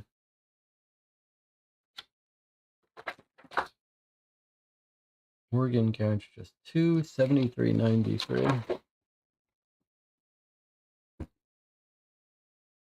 We could go to the bank. Let's see what the bank says. Maybe we'll get a little bit. Oh, there's a whole long thing. If you have evidence letter I, we've never even seen an I. Look at that. What?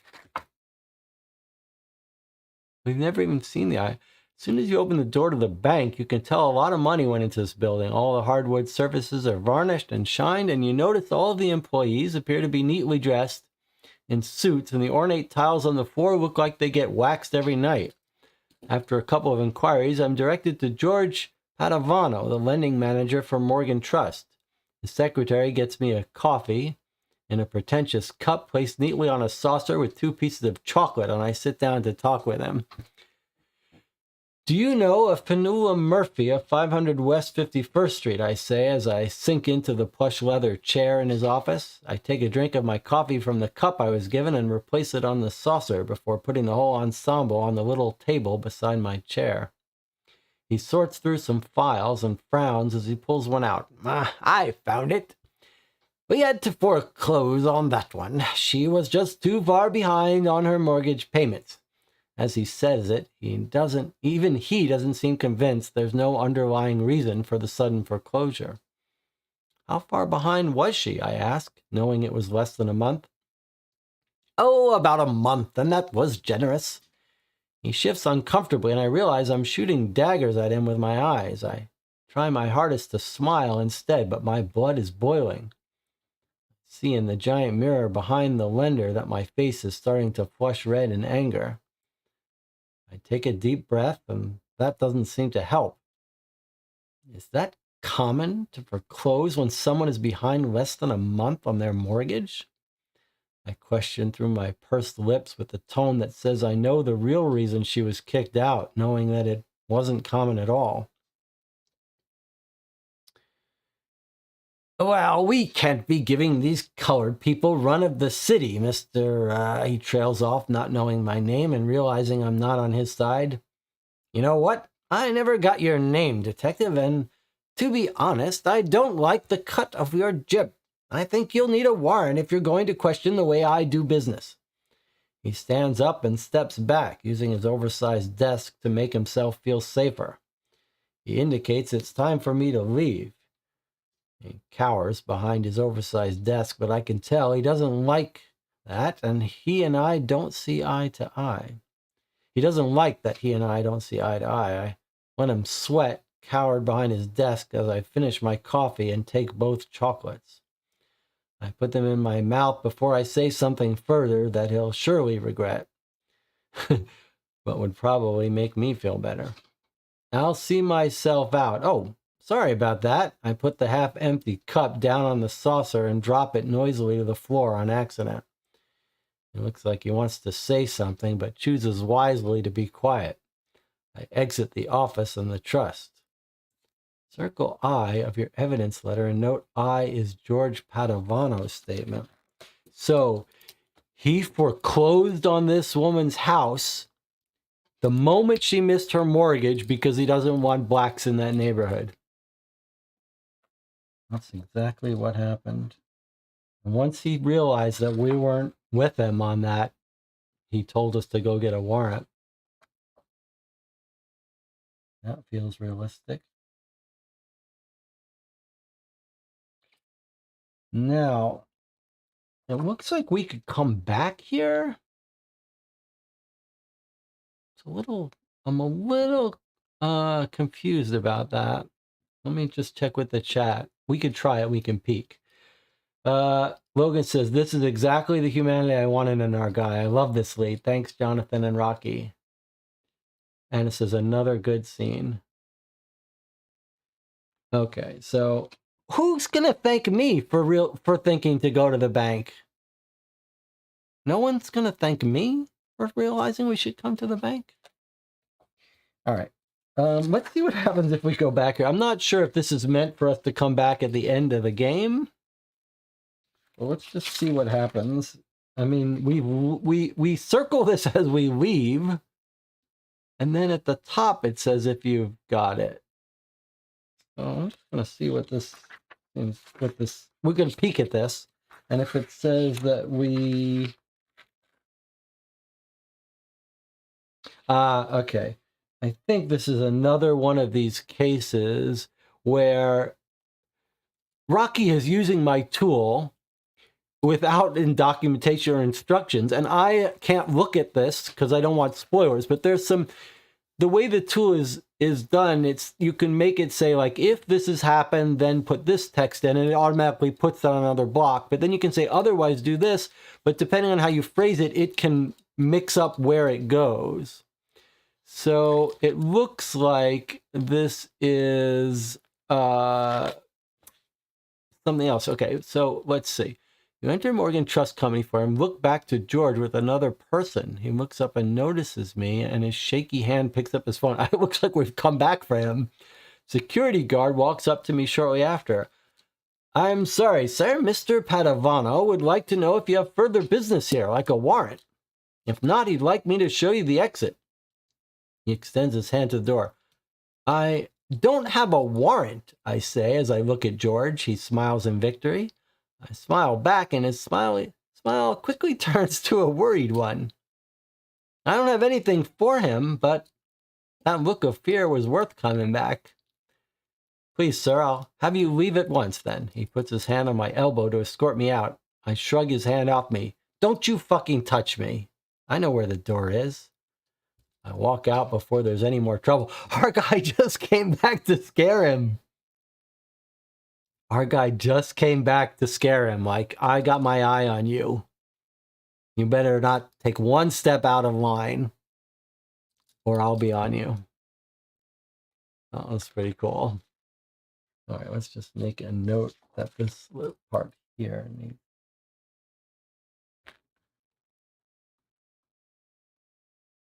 I love how our cop came by just to put a little scare into him. And boy, he's touchy. He does not like this. We do not like this.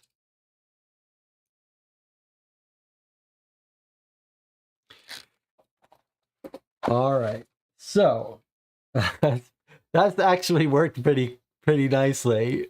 A little subtle thing, pretty clever. Okay, let's end our day and do our stakeout. All right, so day 2, end of day brief. Here we go.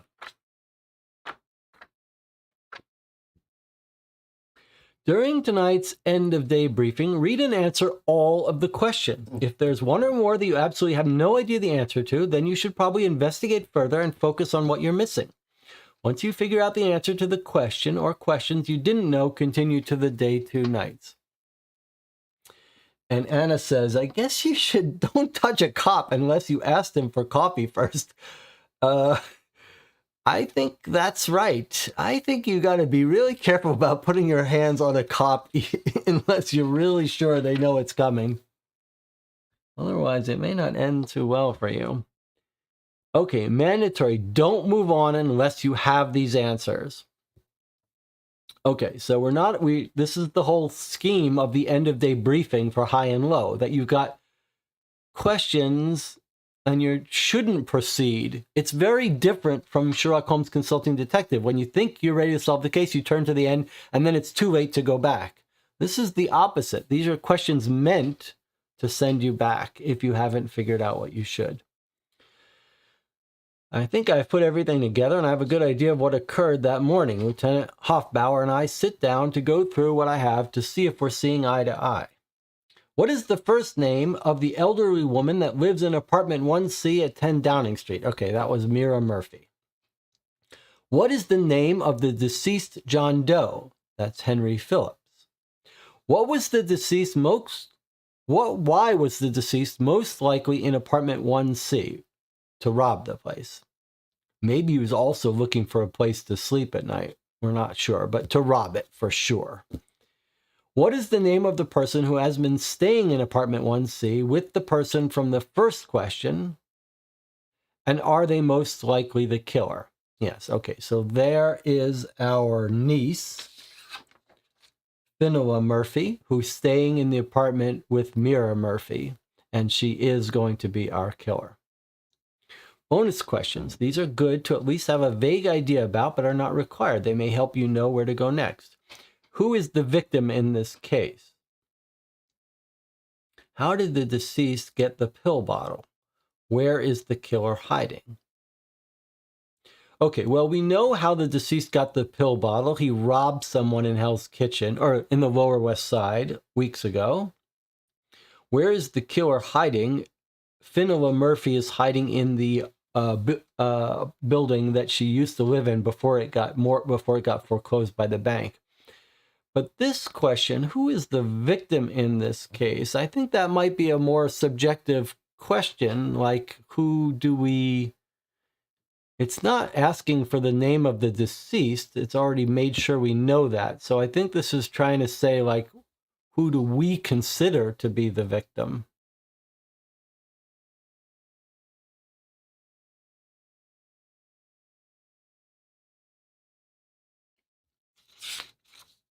All right. Any objection to moving on? I feel like we know all these things. We may have to discuss. We'll see what the game gives us as how the wrap up is. We have no idea. Anna is asking, why isn't this question, who's the killer? I think this is just telling us that we should consider in our minds these bonus questions. We should consider in our minds who we consider the victim. We have to know who the deceased is. This is a more subjective question about the philosophy of who's the victim. That's what I think is the answer to Anna's question. Why is it asking this question? Do you need to include that the killer was staying in the apartment with the owner? John says, I think they're saying the question about who lives with the elderly lady gives away too much. I see. What is the name of the person who's staying in apartment 1C?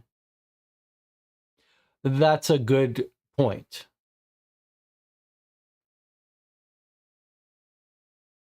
Why isn't this question just who's the killer? Okay, I see what you're saying now. You're saying as a question, this question leaks too much. Are they most likely the killer? This does seem like maybe you shouldn't even mention someone staying in the apartment, because that might be something that the person should be figuring out. Okay, well, that's good feedback for Rocky. I agree with that. There's no point in saying this. You might as well just say who is the killer. That's a very good point. Okay, let's add that for Rocky.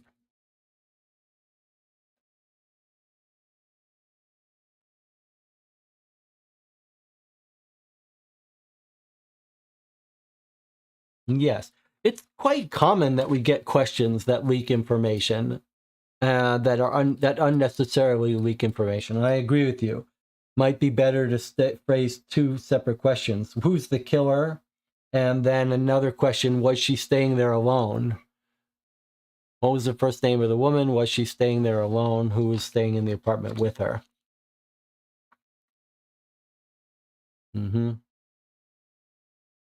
Maybe this could even be phrased like, who stays in apartment 1C? Who are all the people who stay in apartment 1C? Logan says, good idea, Anna, and I guess Jesse. And Dispaminite is suggesting another way to phrase it, or an addition question. Why was the killer in 1C? That's a great way to do it. That's a fantastic extra little question. So I think everyone is making very good suggestions about the fine grain, about an improved fine grain nature of these questions. Like, who stays in 1C? You could ask. Who was the killer? And then why was the killer in apartment 1C? That's a great way to break it up. Or to use a technical term, disaggregate. That's a great way to disaggregate this question. What's the name of the killer? Why was the killer in 1C?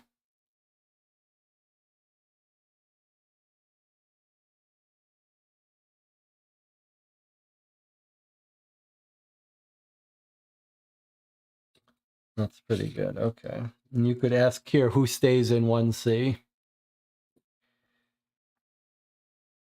Okay, but remember, it's not asking us questions here, really. It's saying do not move along unless you know these answers. All right, well, let's move on. That's very, very good thinking from the audience. Very good, useful feedback. All right, you ready to move along? We still got night leads. We're going to do our stakeout now. Here we go. After running the facts by the lieutenant, I'm confident I know where to find the killer. If I track them down, maybe I can find out what this is all about. I rest up until I think the killer will be in her hiding spot, and then I head out. You must have the evidence letter circled to be able to follow that nighttime lead. Evidence letter H, nighttime lead. Who's living at Fanula's old house? Okay, so we do have that. We do have H circled. Now let's see what happens if you didn't. If you realize this is a clear case of self-defense and let her go, I think this might, I wonder if this is supposed to be inside this. I wonder if we're not supposed to read this till we go here, but because this is a little, this feels like we shouldn't be able to get this yet. I feel like maybe this is here. But let's do this since we're doing this first, and then we'll decide whether that's just a little bit of a bug.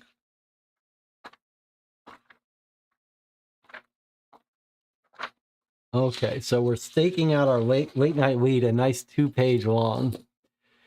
Rocky says, yes, it's a compiler. So this is this thing about that I would have picked up if I was letting myself read hints. But basically, this is supposed to be at the bottom of this page. So that's fine. That's completely fine and understandable, and I know what it was. Okay, so we'll read this and then we'll stick this in there. We know it's coming anyway. It's not a shock to us. We know it was coming. Okay, so here's a late night lead. We can only go to it because we found her house. I arrive at nearly 10 p.m. to Fanula's old house. I have a hunch that the killer is staying here and I need to track her down. I can see a soft glow of candlelight in the curtainless window that leads to the living room. I sneak up, knowing the light in there is enough to conceal my movements in the darkness out here.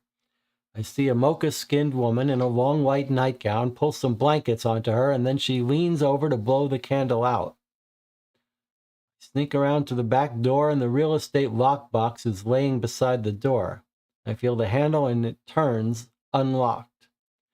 I walk into the front room and announce myself to Fanula Murphy. Miss Murphy, NYPD. I hold my badge up in the darkness, but some light still cascades through the curtainless windows from the streetlights. We need to talk. Can you light your candle, ma'am? She looks at me in my suit and fedora, holding my badge out, and she starts to cry. With her right hand that is wrapped in gauze, she picks up a box of matches, strikes one, and lights the candle through her tears. I'm so sorry for running. I'm just so scared. I don't know what to do. You have to understand, mister, I've never done anything like this. I don't doubt that that's the case, ma'am. I know there's two sides to every coin, and I want to see which side your coin is on. I think it's only fair if I listen to you. Please start from the beginning. Okay. She sits up, and I can see she stays in shape. It all started earlier this week. First thing Monday, the bank foreclosed on my house, and I had nowhere to go. My auntie's starting to lose it, but I had nowhere to go, so I asked if I could stay with her. She eventually remembered me this time and told me of course I could stay in the spare room. Over the last couple of nights, there were times I would come home to her apartment and she wouldn't even know who I was. I was so thankful Monday wasn't one of those times. Her memory seems to have been getting worse lately. Anyway, she shifts uncomfortably on the mattress and the candlelight flickers off her mocha-colored skin. I can see she still has tears on her cheeks and welled up in the corner of her light brown eyes. I got off work Thursday. I'm a secretary here in the village, and I grabbed a couple of groceries on my way home because I knew it was supposed to snow. The next morning, I wake up to scratching at the door like a mouse or something is in the wall. I know Auntie Murphy doesn't have mice. You've seen her apartment? She looks at me and then realizes that, of course, I've seen her apartment. Sorry, I came out into the kitchen to see what it is, and I realized someone is messing with the lock. And in the shock, I dropped my sheet and grabbed a kitchen knife. I run to the room, and I hear the front door open. I don't have time to go back, so I lay on my right side with the knife under me. Sir, my auntie keeps it super hot in her apartment, and she stutters several times as if thinking how to word what she said next. I was only wearing my panties, and I thought with the darkness, maybe whoever it was would just burgle my auntie and leave. I didn't dress like that on purpose. I wasn't trying to tempt anyone, I swear. My auntie sleeps soundly, and I thought if they went in there where the valuables are, they would just leave. I don't have anything but a set of teardrop diamond earrings I inherited from my mom when she passed away from pneumonia, and her engagement ring for if I ever get married. She spins the gold ring on her bandaged hand and starts sobbing again as I urge her to continue. Ma'am, I know you weren't trying to tempt him. You haven't done anything wrong up to this point, and you need to know that. What happened next, ma'am? I pretended like I was asleep and lay on my right side facing the dresser and the vanity mirror, and I heard his footsteps as he came into the room. It was very dark. I had my eyes partially closed, but he had a flashlight so I could make a little bit of him out through my squinting. She points to the corner of the room and a worn black flashlight sits there. He walked over to the dresser and opened my auntie's jewelry drawers that I had my mom's stuff in. Then her lip starts to quiver as if in fear. Well, then he shined the flashlight on me, and I froze. I started praying he would just run off, but he didn't. I closed my eyes tightly so he wouldn't realize I was awake, but I heard his steps getting closer. Then I heard the zipper on his pants and my heart hurting. It was beating so hard. He whispered, "You're gonna like this, girlie." And I knew right there what his devilish intentions were and what I had to do. I felt the side of the bed sink and heard the bed springs as I felt the weight of his body as he was getting in the bed. Couldn't wait any longer, and I opened my eyes and I took the knife two-handed and drove it at him with all my might. When I did, my hands slipped down the knife and cut me pretty good. He turning so fast must have startled him, and with his right hand down his pants, he couldn't catch himself, and he fell right on the blade. His mouth and eyes opened wide in shock, and I rolled him to my left and got him off me. I was scared and frantic, so I grabbed his flashlight that had fallen off the dresser, and I threw on my fur robe and I ran. I'm sorry, I didn't know what to do. I should have stopped when that officer yelled at me, but I was too scared. I know I shouldn't have killed that man, and I pray God has mercy on my soul. That's something I have to live with for the rest of my life, at least what's left of it. I know they'll hang me for sure. She pulls the blankets up around her face as if she's trying to hide behind them. Okay, and now we have two choices here. The first choice is, if you're going to arrest her for the murder of Henry Phillips, go here. And then the other choice was the choice that was here. This option is supposed to be here. So we've got 1, 2. The first option is, if you're going to arrest her for the murder, go here. The second choice is, if you realize it's a clear case of self-defense and let her go, we go here. So we've got a very tough choice to make.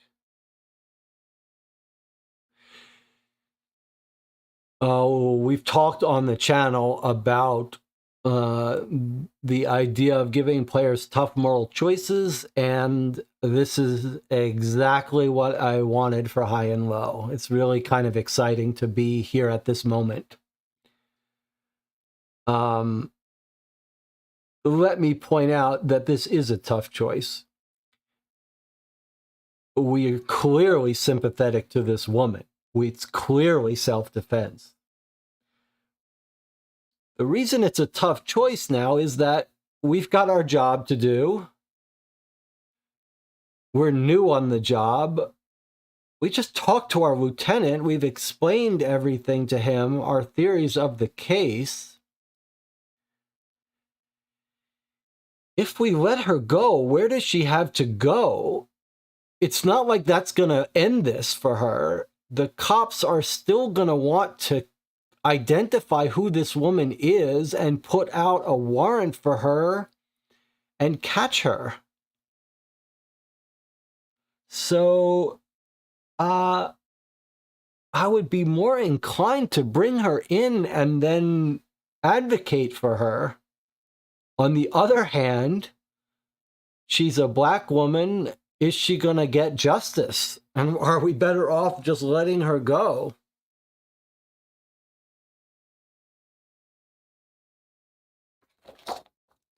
Arrest her for the murder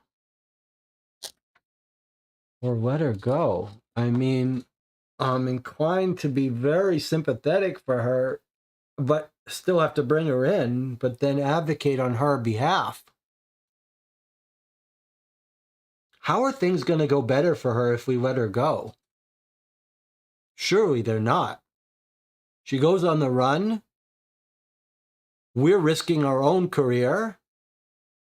If we get, when they eventually catch her, if it comes out that we let her go, then not only are we personally in trouble, but we can't now advocate for her because they're going to say that we were compromised for some reason. Jonathan says, let her go. Anna says, we got to arrest her. Logan says, we have to charge her, but we should appear before the judge. Perry says, a policeman is not judge and jury. Isara says, I vote arrest her and try to get her penalty reduced. Anna says, I mean, we knew before. It was probably what happened. So why did we stake out her house then? If we didn't want to catch her, why did we go after her? So Anna seems pretty harsh. Well, we wanted to hear her side of the story. It's clear she's worried she's going to get accused of tempting this guy in her nakedness. But it might be it feels like we've got enough of a case to make self-defense. You might be more tempted to let her go if you could see all this evidence is going to get her convicted for life. Like if it was some very bizarre situation that you knew no jury would ever believe self-defense, maybe you would be more inclined to say, just go on the run. But I feel like she's got a very strong self-defense claim. So I feel like our best bet is to arrest her. We're not the judge and jury. We're not even the prosecutor. So it's really... Rocky said, I didn't frame this the best you would know the law as well as how officer discretion works, but I'll discuss after you choose. Yeah, Rocky, you're not allowed to be involved in this discussion. Mary says, it's up to the prosecutor to decide whether she's charged, but she has to go in. DJ Moneycut says, if we let her go, I don't think anyone would be looking for her. It's our case. No one knows who she is. We just say we couldn't find the culprit. Case closed.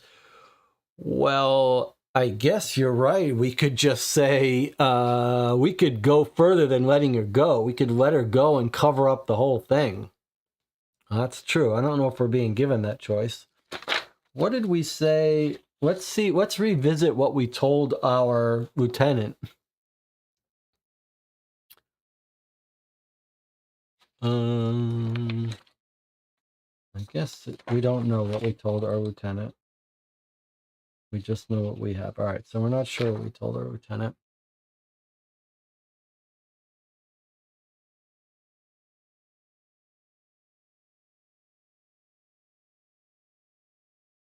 I mean, I know what my position is. We've got to bring her in.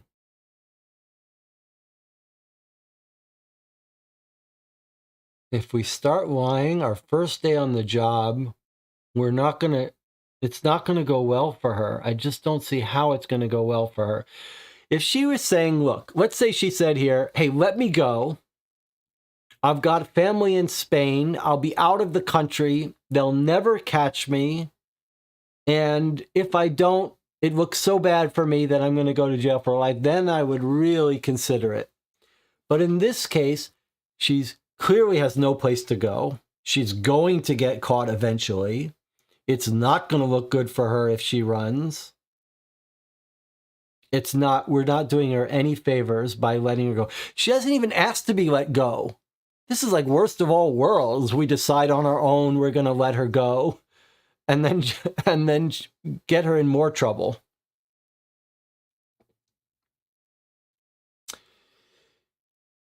Perry says it will be up to the prosecutor if she has to go in. Moneycut says we let her go. I don't think anyone will be looking for her. Isara says covering up might compromise the integrity of the detective. Yeah, do you really want to be doing this on your first day? Logan says we can be an expert witness for the defense, but letting her go will make it nearly impossible to live with her aunt. Being cleared is the better option.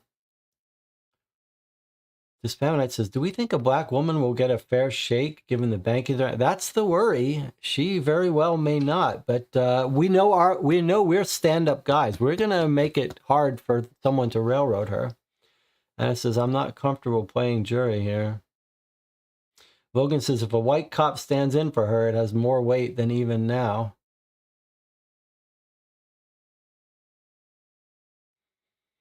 All right, well, we're gonna have a vote here.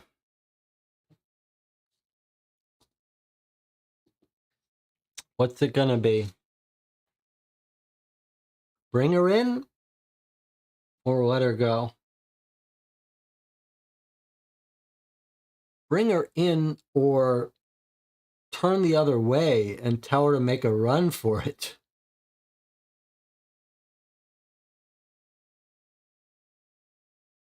And go on the lam. We've got 2 for arrest her. Jonathan's gonna says let her go. Where's my...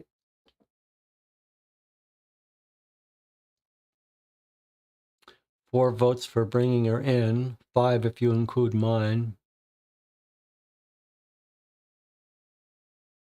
We're not going to start our new career here as detectives, breaking the law. That's just so dangerous. 2 votes for letting her go. 3 votes for letting her go. Wow. 4 votes for bringing her in. 3 votes for letting her go. Well, if you're the author of this case, that's what you really want to see. That you've split the channel down the middle.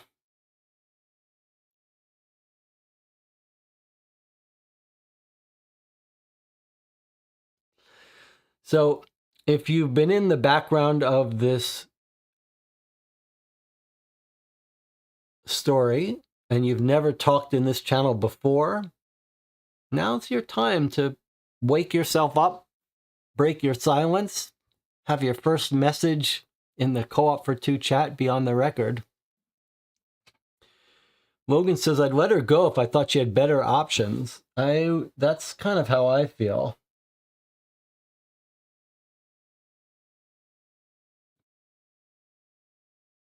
I feel like, let me just see. I don't want to break the chat by switching this. If I go back to this, does it put it on the bottom? Yeah. Oh, but not the chat. I just want to catch up on what the chat was saying here.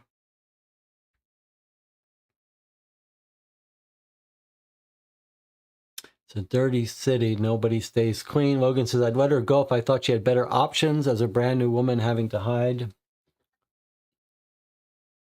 Isara says, I kind of wish someone was secretly witnessing the commotion to confirm her side of the story. Yeah. The thing is that this guy's a known burglar. So he's got jewels in his socks. It feels like I'd be much more inclined to go some extrajudicial route if I thought all the evidence was stacked against her, but she looks like she's got a pretty good shot at beating this. Logan says the elderly aunt may be able to speak even if it's unlikely to be struck down by competency. I don't know. I don't think her elderly aunt is going to help her out. All right, we've got 4 votes to bring her in, 3 votes to let her go. If you include my vote, that's 5 votes to bring her in, 3 votes to let her go. Lauren is coming out of the shadows. She says, I know this is unhelpful, but I can't decide. I immediately thought let her go. Depends if she'll be treated fairly later. Well, she's not going to get great treatment. But this is New York City. It's not like it's the deep South.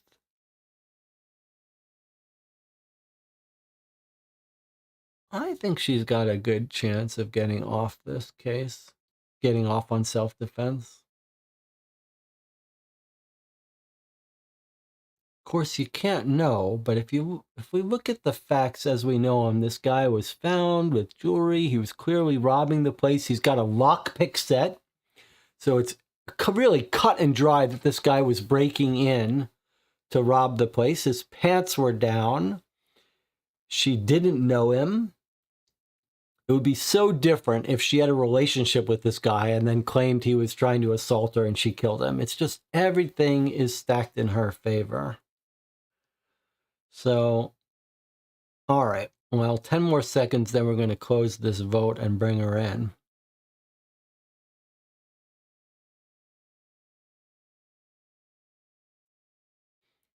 Meanwhile, let me see if I can fix how is that?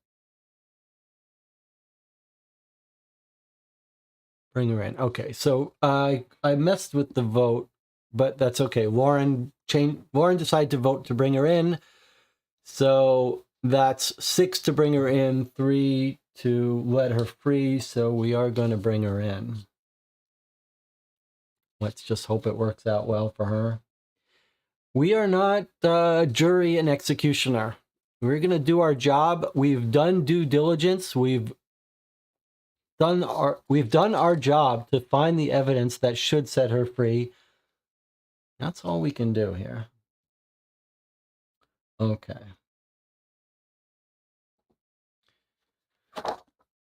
We're going to arrest her for the murder of Henry Phillips. 38291. Here we go. We got to take a break first.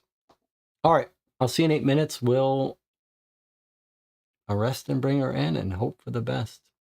8 minutes.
Okay, we're back. You're watching Co-op for Two.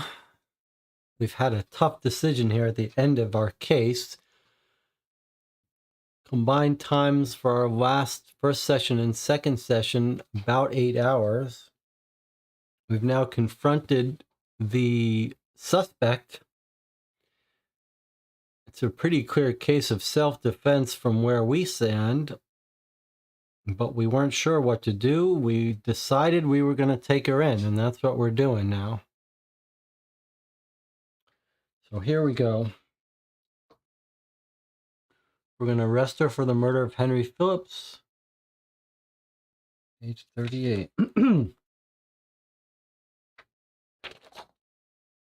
Ma'am, at the end of the day, you still killed a man. That amounts to murder in my book.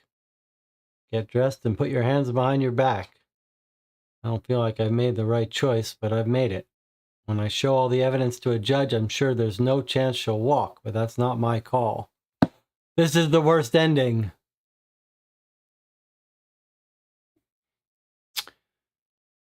Well, that's an interesting decision from Rocky that, well, we'll get to talk about this. But in the author's view, we've made a decision, but it's the worst ending. All right, we'll talk about it. Let's see how we go with it. Boy, that's a little heartbreaking. Turn to 999, see how you did with the question. Okay, answers to final questions, page 85. We'll talk about it. We'll talk about it. Okay, what's the first name of the elderly woman that lives in apartment 1C? Mira, the nurse tells you her full name as well as the pill bottles in the medicine cabinet in the bathroom. If you work her, she tells you as well. If you woke her, she tells you as well. What's the name of the deceased John Doe? Henry Phillips. His fingerprints are on the bottle that fell out of his pocket and was placed on the bedside table. EMT statement. You could have also went to the subway and spoke with the homeless people after you identified the fingerprints, and they would have confirmed it. Why was he most likely in apartment 1C? To burgle it for cocaine, morphine, or codeine. Autopsy state he has drugs in his system but hasn't used in over 2 days, with all of the signs of drug use, sunken eyes, bags under his eyes, sweating heavily. Despite the cold, Miss Murphy's boyfriend died a long time ago at war, and it is somewhat common knowledge that addiction to morphine and cocaine was a common occurrence. It could be, too, that he didn't know about the niece moving in and just thought he would burgle a helpless woman for things he can sell. What is the name of the person who has been staying in apartment 1C with the person from the first question? Are they most likely the killer? Fanula Murphy, the niece of Myra Murphy, and she is 100% the killer. The barefoot print was the right size for someone between 5'6" and 5'10". She was 5'6", taller for a woman but shorter for a man. Apartment 1B at night can tell you about Miss Mooney, who tells you about Fanula living in 1C because of her foreclosure. Matching barefoot print can be found at the rear of Fanula's previous house. Bonus question, who is the victim? Fanula Murphy. How did the deceased get the pill bottle? He burgled Gisela Sain's house about a week ago. Her fingerprint is the unidentified print on the bottle. She's never been in trouble, and so no, she's not in the system. Where is the killer hiding? At Fanula's foreclosed house in her old house. So we got everything right so far, and that's it. I wonder if we should look at what the other ending is. Okay, so pretty amazing. Anna says the victim is Philip's bug. When Anna says, let's see, where's the killer? You're saying who is the victim in this case, Fanula Murphy? Well, it depends how you look at it. Anna said this is a bug, but I think Rocky intended us to realize that, subjectively speaking, Fanula is the victim, not the dead body, but the victim of this crime.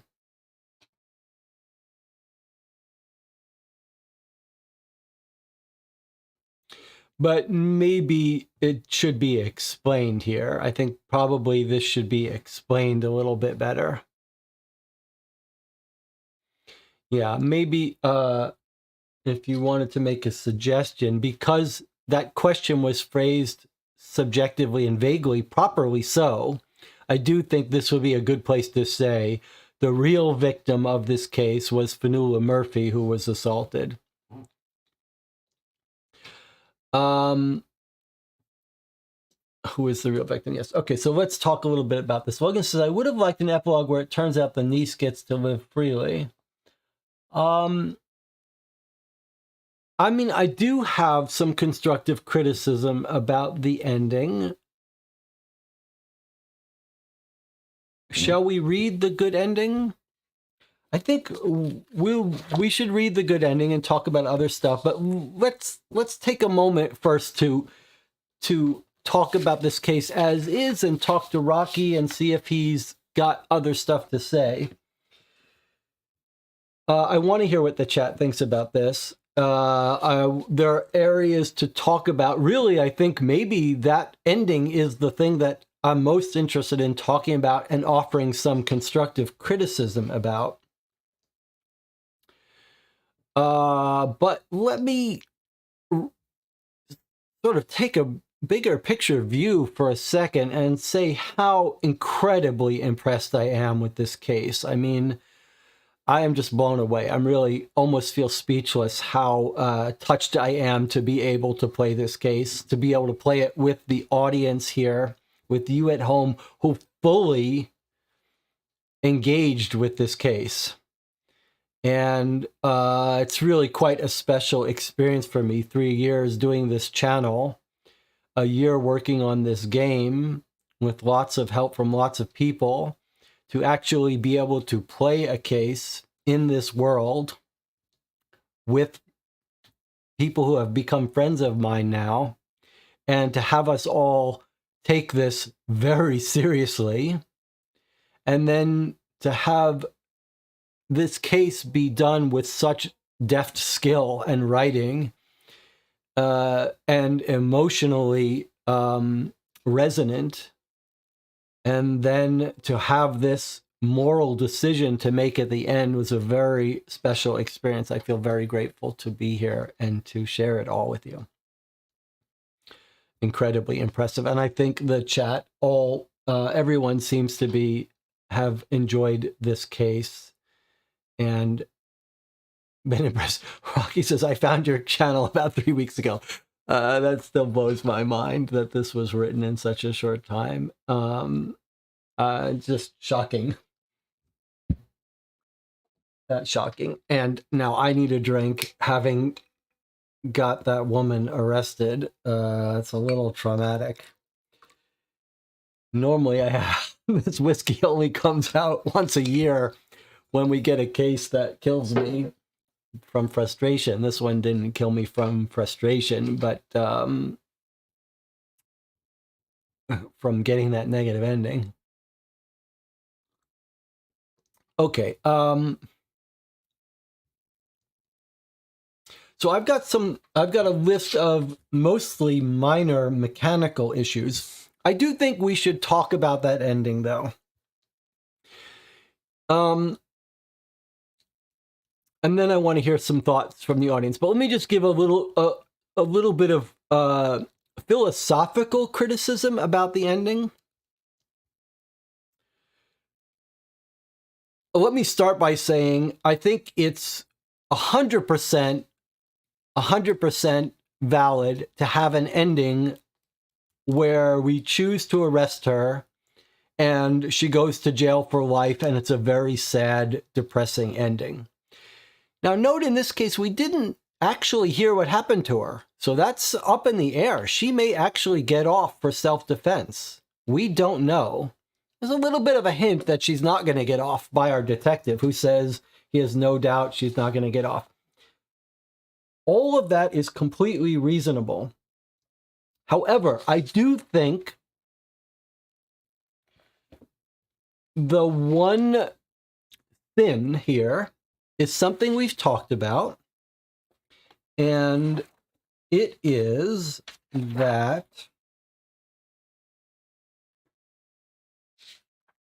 it's dangerous. Dangerous is not the right word. I would agree philosophically that it's the wrong thing to do to give the protagonist thoughts that may be in diametric opposition to the player's thoughts. In other words, we are side by side with this detective. He is us. And what happened at the very end there was that he says, let's read it. I don't want to step on the thoughts of the channel. I want to get the thoughts of the channel. But I just want to go over my 1 points on this, and then I can hear other people's thoughts. So we arrest her. Okay. In the channel, in the discussion, we were debating arresting her, and we said, we're going to bring her in, but we're going to stand up for her.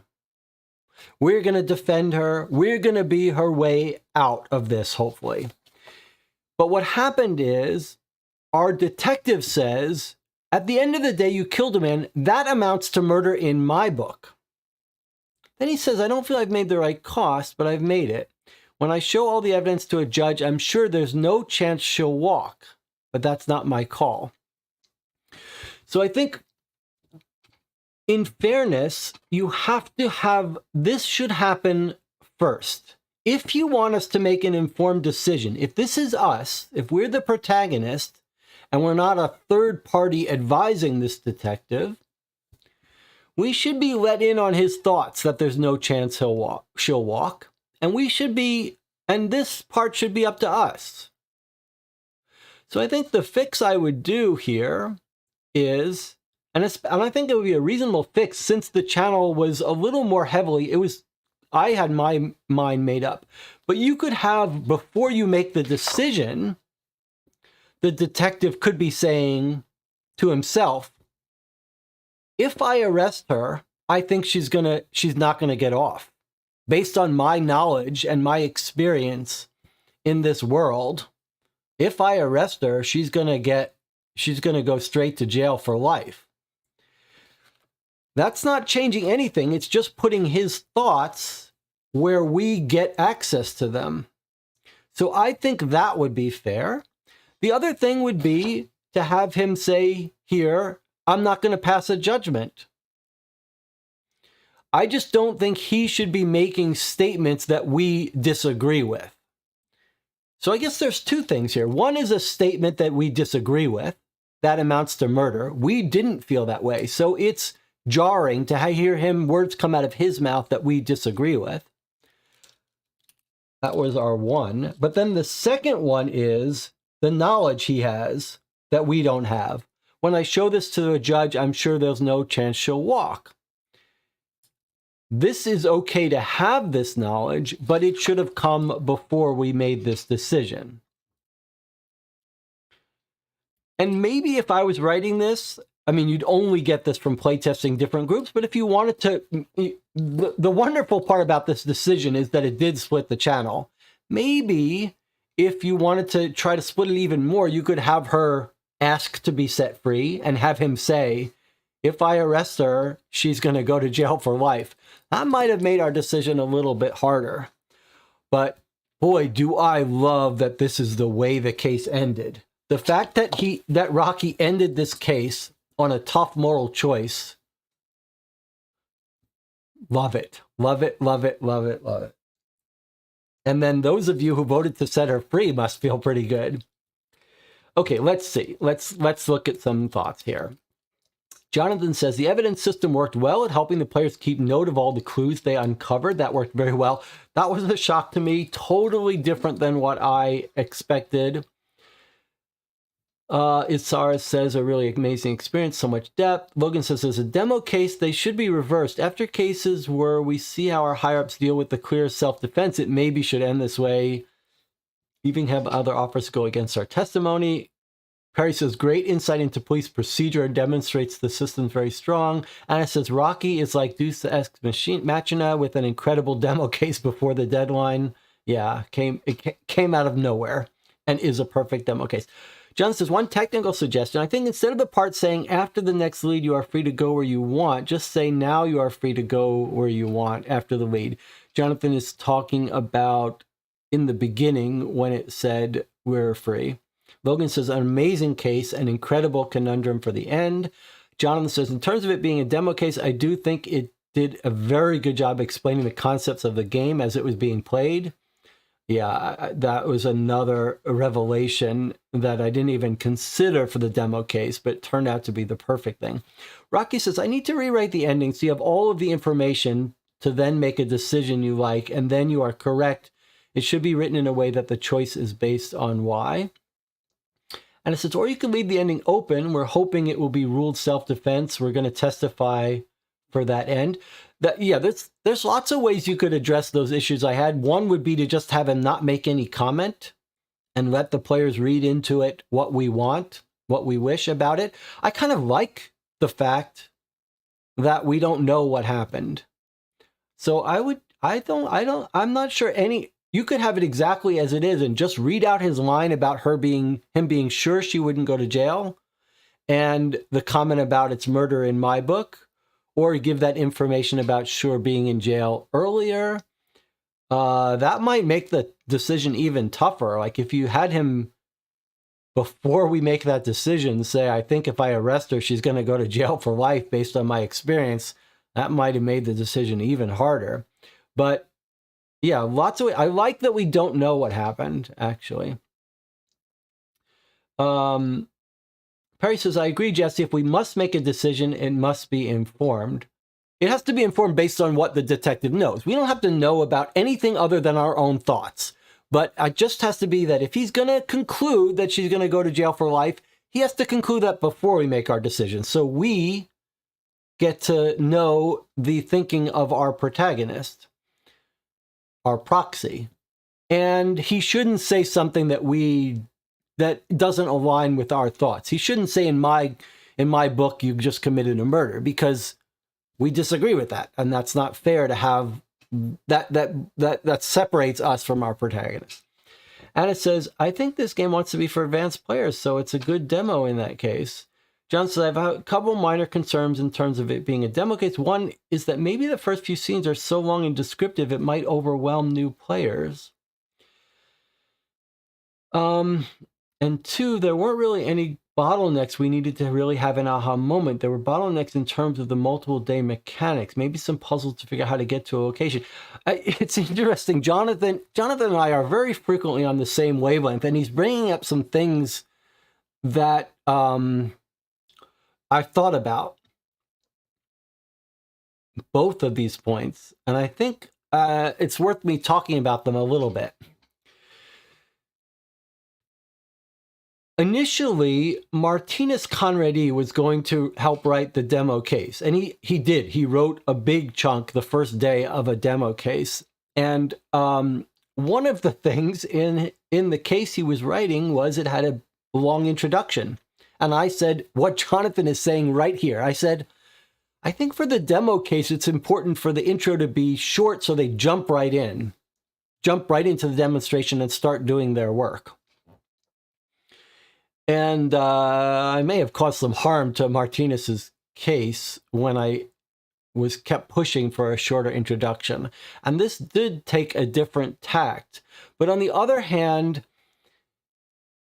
it felt much more like a gentle introduction here to the mechanics. And in that extent, it felt more like a story here that I think was okay. And I think Jonathan's point number 2, I sort of agree with. I think if you look at this case, there weren't real moments where we got stuck, where we got bottlenecked and had to be super clever about where to go. For example, there were a couple times when we thought about it, like wanting to go to the bank for the foreclosure, but her apartment was still in the directory. And I think, though, that you're right. It's hard to see how a new group would experience this. For us, the sort of figuring out where to go to get information was on the easier side. And this felt much more like an interactive story. It did require some real deduction. We really chewed on lots of things, but there weren't points where we got really stuck about where to go. Now, I don't know if that's going to be true for a new group, but there weren't really hard puzzles about figuring out where to go. But I think looking at it, at the whole thing, I think that is a good match for a demo case. That this is more like this is a very engaging story that requires some faculty at using the tools, but is not going to completely hang someone up who isn't experienced at playing these games and figuring out tricky parts. You did have to figure out to go to the park. You did have to figure out a couple other things. So my gut tells me that this is just right. Rocky says, I'm going to work on rewriting the ending tomorrow. I think just a little bit of touching. I wouldn't even call it rewriting. I would just calling touching up. Logan says, this is a demo case. Why become a private investigator as opposed to staying on force? This is in a different world than my campaign detective. Rocky says, as a detective, you would know the law about self-defense. In reality, you would speak to the prosecutor with all the information and let them make the decision on whether to arrest. The Spamonite says, here's one thing I noticed. If you look up the nurse's address in the reverse directory, she apparently teaches music. Is that true? How do we know that? How do we know she teaches music? Maybe she teaches music on the side. Logan says, I would argue the clear path and flavor of the story helps it be a great demo for the world. I think that's how I'm coming down as well. Which is not what I originally thought. In the case I'm writing, there's a much more leaning on having to solve these puzzles. But I think really this is a great, I mean, this to me, this feels like the perfect demo case. It just balances all this stuff. And it says, about the puzzles, leave it for later cases. Dispamonite says, look her up in the reverse directory. It has her name and then musician. Oh, she's listed as a musician. Isara says, here's a thought. The Neve does not have a criminal record. This is her first murder, but self-defense. Even if she lands in jail there, she could spend time positively because we do know that she did not have it easy. There's lots of ways you can make our decision harder. Like, what if she did have a record in her past? What if she did know the guy? There are things that would stack up against her. I do feel like everything leaned logically for us to think she was going to be able to walk on this. Yeah. Well, that's the other thing that what Isara is saying. Like, as detectives, we felt our position would be we would stand up for this woman and advocate hard on her side. So it was a little bit jarring in the end to be told that basically it sounded like our guy wasn't going to stand up for her. And everything we've seen of him seems like he would stand up for her. So it's a little shocking that to read in the ending he wouldn't. But that's just like an alternate universe ending. It's clear that's an easy fix. It feels like Rocky's going to tweak that a little bit. But boy, was it nice to have that tough decision. And it shouldn't be rewritten to make that decision easy. And it shouldn't be rewritten to give us a happy ending. There is no need to give us a happy ending. There is nothing wrong with giving us two unpleasant choices. I'm curious to see what happens if we let her go. Shall we look at that? What does happen if we let her go? We're going to read this ending. Rocky says, I was going to do a crazy plot twist to be funny, an epilogue where the lieutenant calls you by the time from Waters' case. I think it was female, was jarring. Okay. John says, I guess my concern is maybe new players would not see how there could be puzzles in the game. They might think it would always be following along a story. I think that's reasonable. Yeah, I mean, I think that's an interesting point. I think for an experienced player, you could see how they might play it. If they're one of those players that doesn't really engage with the story, they could say, yeah, there wasn't enough puzzling to solve. But then I think it's a demo case, so I feel okay about that. All right, let's see what happens if we let her go. We're gonna let her go. 37556, page 36. I would say also, I think this statement should be rewritten. because this almost seems to say if A, then B. Like, if you realize this is a clear case of self-defense, that's a little bit loading the dice, because we did realize it was a clear case of self-defense. We just thought that this conclusion, therefore, that was not warranted. So I think maybe if you were writing this can go. Maybe if you wanted, one way to rewrite it is this, you think about that she's going to get jail and you decide that she has a better chance, so you let her go. But it shouldn't be if you realize this is self-defense, then let her go, because this does not follow from this. We did realize it was self-defense. We just thought we would be doing her more harm than good by letting her go. We weren't even being selfish. We were being a little bit selfish, worrying about us getting into trouble and being corrupting our first day. But also, really, we thought we were going to do her more harm than good. She was going to get caught and have a harder time ever getting off. Okay, let's see what this ending is. Page 36. Ma'am, I appreciate you telling the truth. I'm proud to say I've made my decision. There's no way I'm arresting you on this murder. Henry Phillips, an awful man, clearly tried to burgle your auntie, and then saw you as an opportunity to commit a much more heinous crime. No, Miss Murphy, you should be viewed as a hero, and I commend you for what you did. He was addicted to cocaine and hadn't had a fix in several days, and I think that's why he went to your auntie's apartment. Somehow he either found out about your auntie's sweetheart's service in the Great War and thought he might be able to score cocaine and morphine in her house, or he realized your auntie had money and knew she was bedridden and thought she was an easy target. He obviously didn't know that Michael Murphy never made it back from the war or that you had moved in with her. Once he saw you, he thought he could satisfy his own sick desires. Fenway, you did the right thing, and it's true that you'll have to live with this the rest of your life, but know that in your heart of hearts, you did what you had to do and probably even saved others. Congratulations, you get the bad ending. So I would say you could use everything here on either decision and be like, here's this, I completely get what happened to you. And then at the end, he says this on both endings, and it could be but, and I know you're going to get, I'll know in this day and age, you'll never get a fair trial. And so I advise you to make a run for it. But the best thing for you now is to go in, plead your case, plead self-defense, and I'll stand up for you.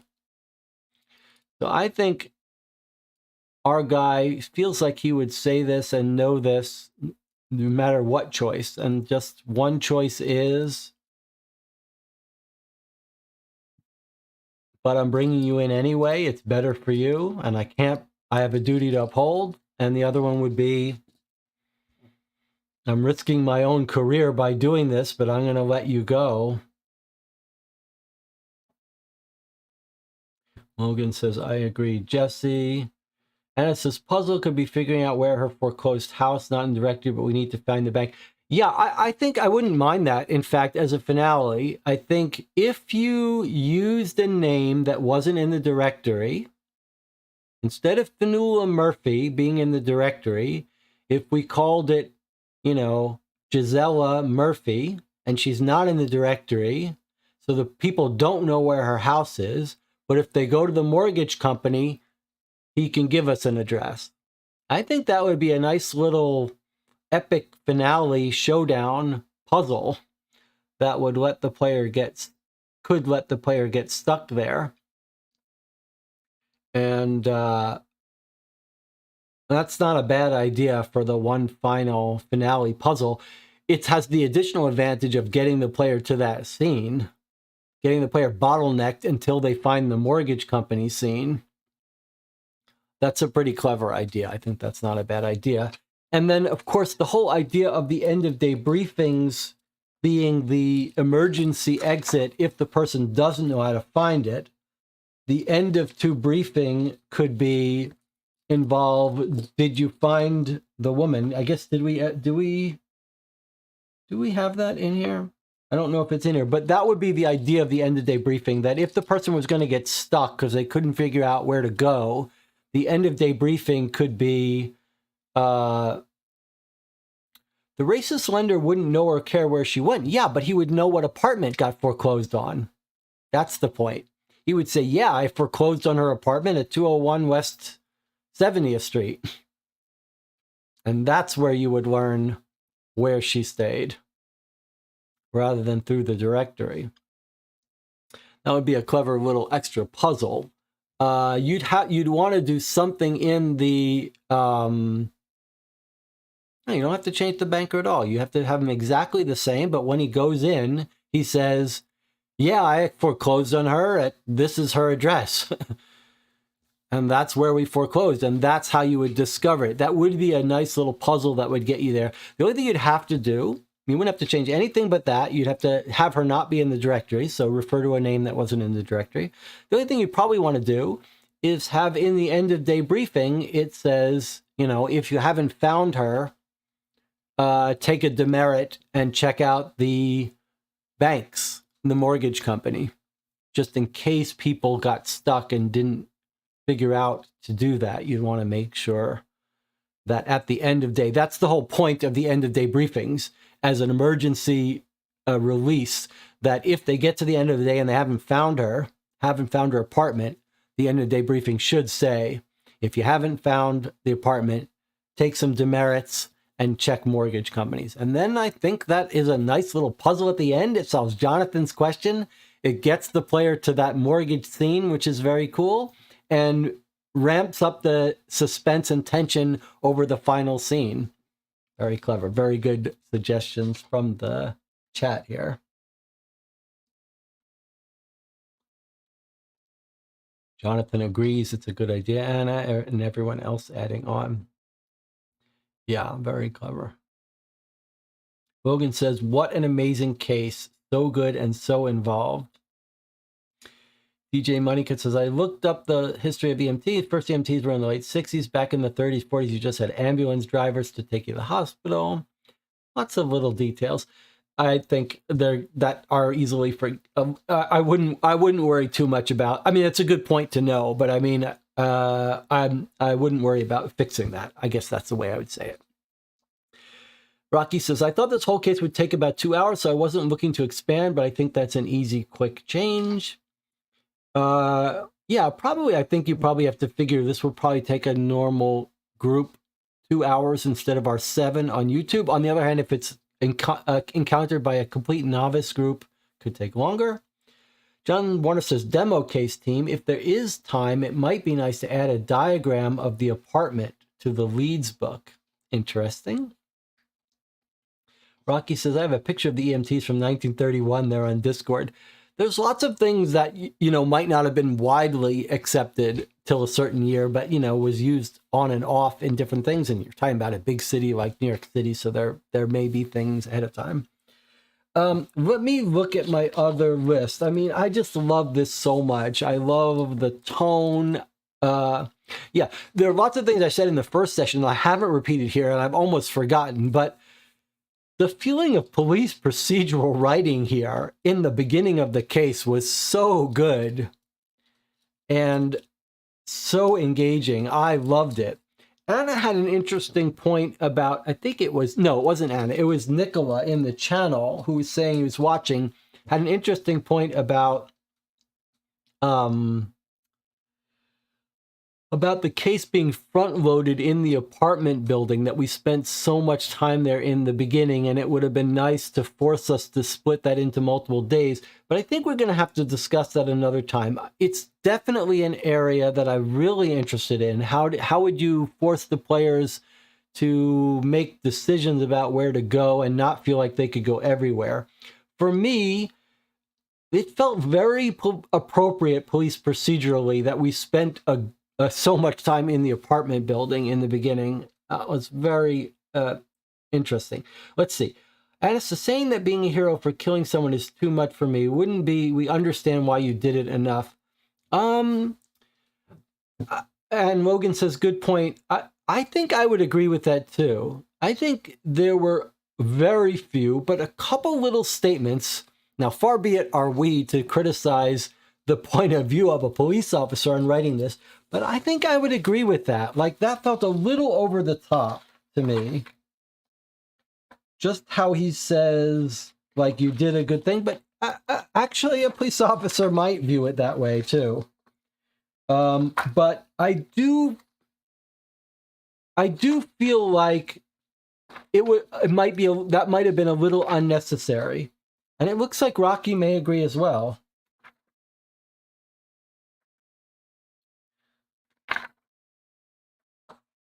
We're all agreeing. We all agree he would naturally be on her side and completely 100% understand why she did what she did and feel like she shouldn't have any guilt at all. The only thing Anna is saying that I agree to is, like, you don't have to say you're a hero, you saved others. That's just gilding the lily. It's not necessary. It's more like, I completely understand why you did what you did, and you didn't have a choice, and it's clearly self-defense to me, and you shouldn't feel any guilt for it. That all feels completely right. It's just you don't have to say you're a hero, and maybe that's probably not how a cop, well, Rocky can tell us, but I'm guessing it's not how a cop would think anyway. It's kind of like, he's not thinking about heroes in terms of heroes. He's just thinking about, you were in a fucked up situation. You did the right thing. You shouldn't feel an ounce of guilt about it. You shouldn't have a second thought in the world. Don't let that guilt, don't feel any guilt at all. This was a bad guy. You got what was coming to him. But hero feels like a subjective thing you don't need to deal with. Zach says, I've only tuned in for parts of this case, but I feel lucky to be here for the past hour or so. What a great ending to this early test case. Well done, Rocky and everyone. I agree. Zach Brown, my oldest friend. I had a feeling Zach would actually like this ending to this case. Logan says, many cases we've played do not have this consistency. Those are businesses selling products, much better than some official cases. Jonathan says, it might be nice to put in a game tip before the end of day one check-in. This is, make sure to take a moment to theorize about your current understanding of the case. Then the game can give you some nudges. I really like how, I mean, this has got these elements of these cases that we love, where there were these facts we couldn't quite reconcile, right? Like, what is she doing in the apartment? She went home at 9 p.m., but this happened at 6 p.m. Why doesn't she have shoes? Where's the jewelry? Those are so delicious, those moments where you're like, I can't quite make sense of all these facts. And in the end, they all kind of go together. Rocky says, I'll fix the ending options to make the options clear what you're choosing and still give you the tough choice. I get it. Logan says the nurse was a suspect till day 2. That was perfect. That was very cool how we met the nurse. We were sure we were going to meet the suspect. And then we walk in, the nurse, it's not her. That was pretty great. That was pretty great. I agree. I thought that was very well done.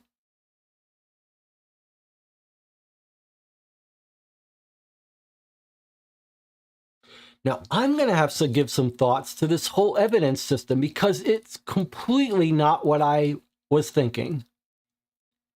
And I talked about, I love that I was spouting off ideas and Rocky implemented them, figured out ways to implement them, and invented his own new system for some of these things. And it was quite interesting to see this system. I mean, Rocky and I will talk about this. We'll talk about this more in the Discord and stuff. This system where you find some evidence and then you haven't fully identified it.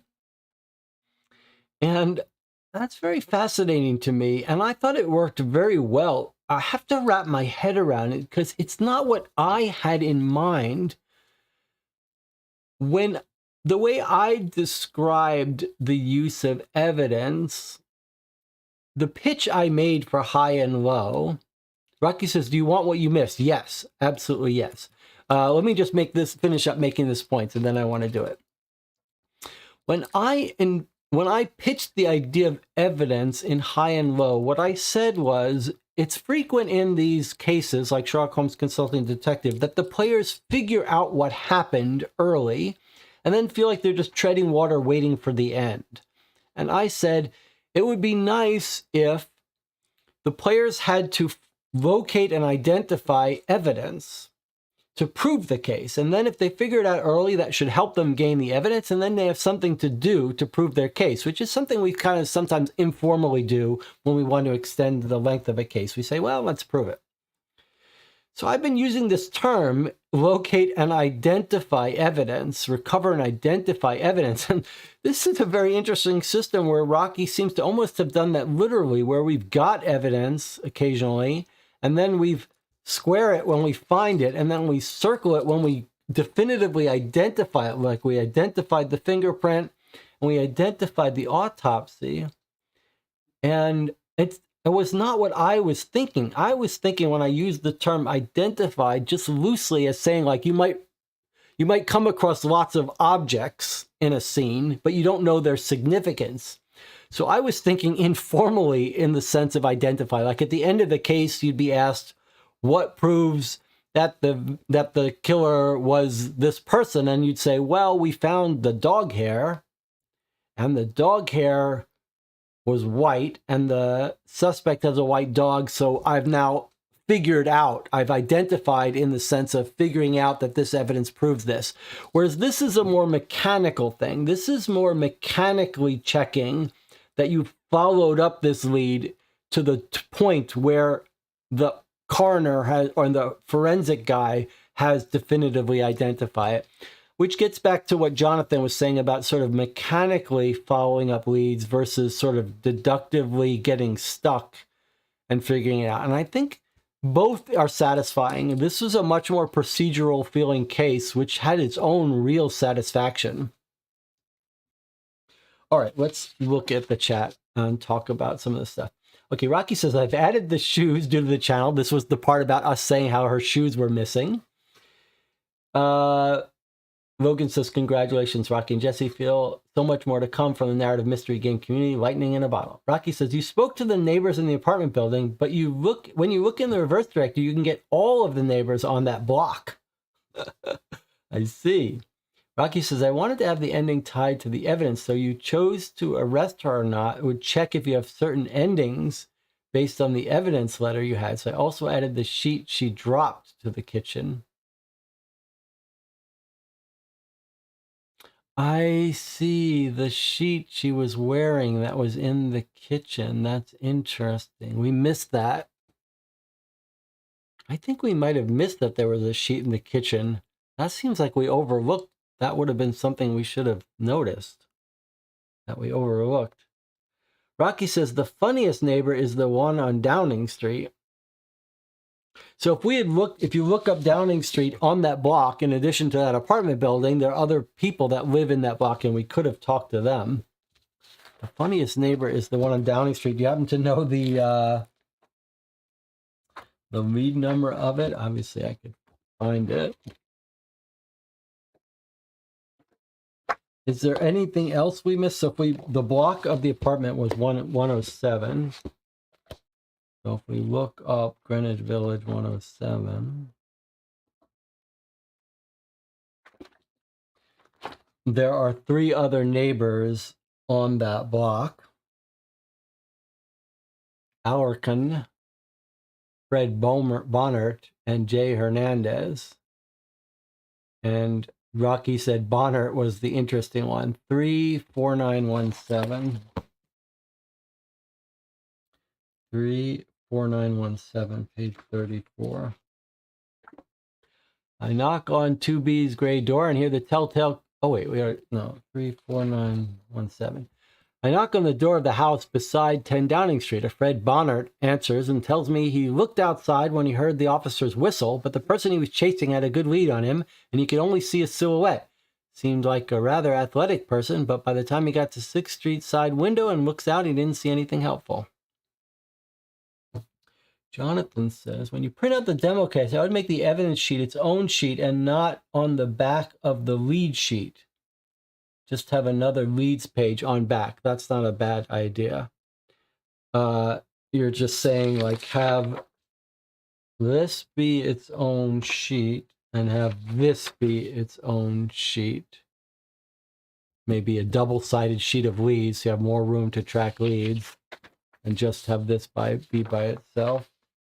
All right, let's see. If we wanted to look at check out the other neighbors. We could knock on the Houston Street door, 48856.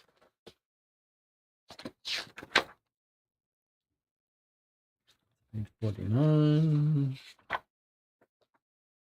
Look at the house in the corner. West house is 6. I realize they don't have a great view of anything that happened. Decide not to waste my time. Nice. And then our con is at 67454. I don't see an entry for that. 67454. Oh, 67454. Page 64. As I walk up to the corner house, a male dressed in a suit walks out and is walking his door. New York police, I say, flashing my badge. Did you see or hear anything odd this morning? He turns and sees me, and a very disapproving look crosses his face. I heard everything. One of your officers was yelling and blowing his whistle like a fucking canary. Woke me and my wife. I have a feeling that if the door wasn't already closed, he would slam it for emphasis. Okay, thank you, sir. Have a better day. He huffs and continues about his day. I think I need to focus on other leads. That's nice.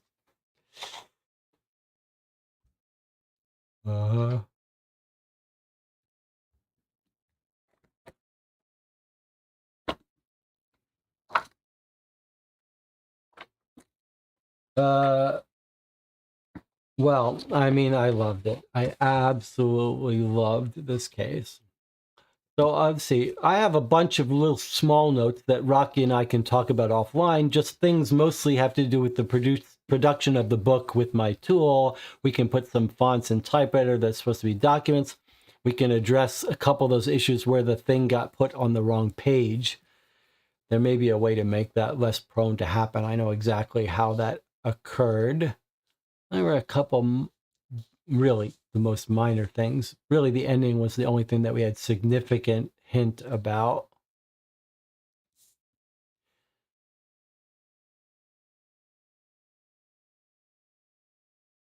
Yeah.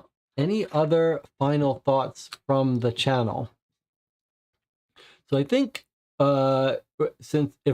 assuming Rocky's in agreement to make this the official demo case for now, we'll work to fix a little of these tiny little things. Rocky's going to tweak out the ending. Maybe we'll get some images in here to add a little variety. Jonathan suggested it might be nice to get a scene of the crime would be fun. Maybe we can get Logan to sketch it out. Logan says, this must make all the foundational work worth it. It really did not anticipate. I didn't really think ahead that far. It is amazing to be able to play a game in this world. One of the real downsides of working on high and low with the thought that I'd be making cases that I can't play. Where's the fun of that?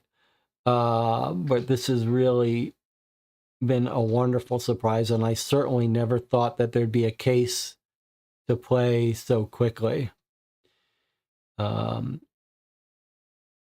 I'd be happy to play more. If the only downside of this case is that it might scare people off from writing cases because it's done so well, but maybe it'll serve its role in inspiring others and setting the bar. I'd be happy to play more cases. I know Stephen King talks about the lack of pictures and when they can be helpful. And I'd like to hear more about that. We were just talking in the Discord about the idea of I had an idea to put pictures at the end, like a cast of characters. After in your imagination, you've imagined some people, and then getting to the end of the case and seeing people. Rocky says, if I tell you to picture a bird in a cage, everyone in the chat will picture something different. So maybe that's a point against having pictures for things or people, at least. Worth talking about. And I do think we should spend more time talking about ways to make some decisions. That was another one. And it says, that was really a special treat. Thanks, Rocky, for being here and for taking well our criticism. Jesse made a great game. That's a good point. It really is wonderful that Rocky not just created this, but we're hanging out with us here and helping us.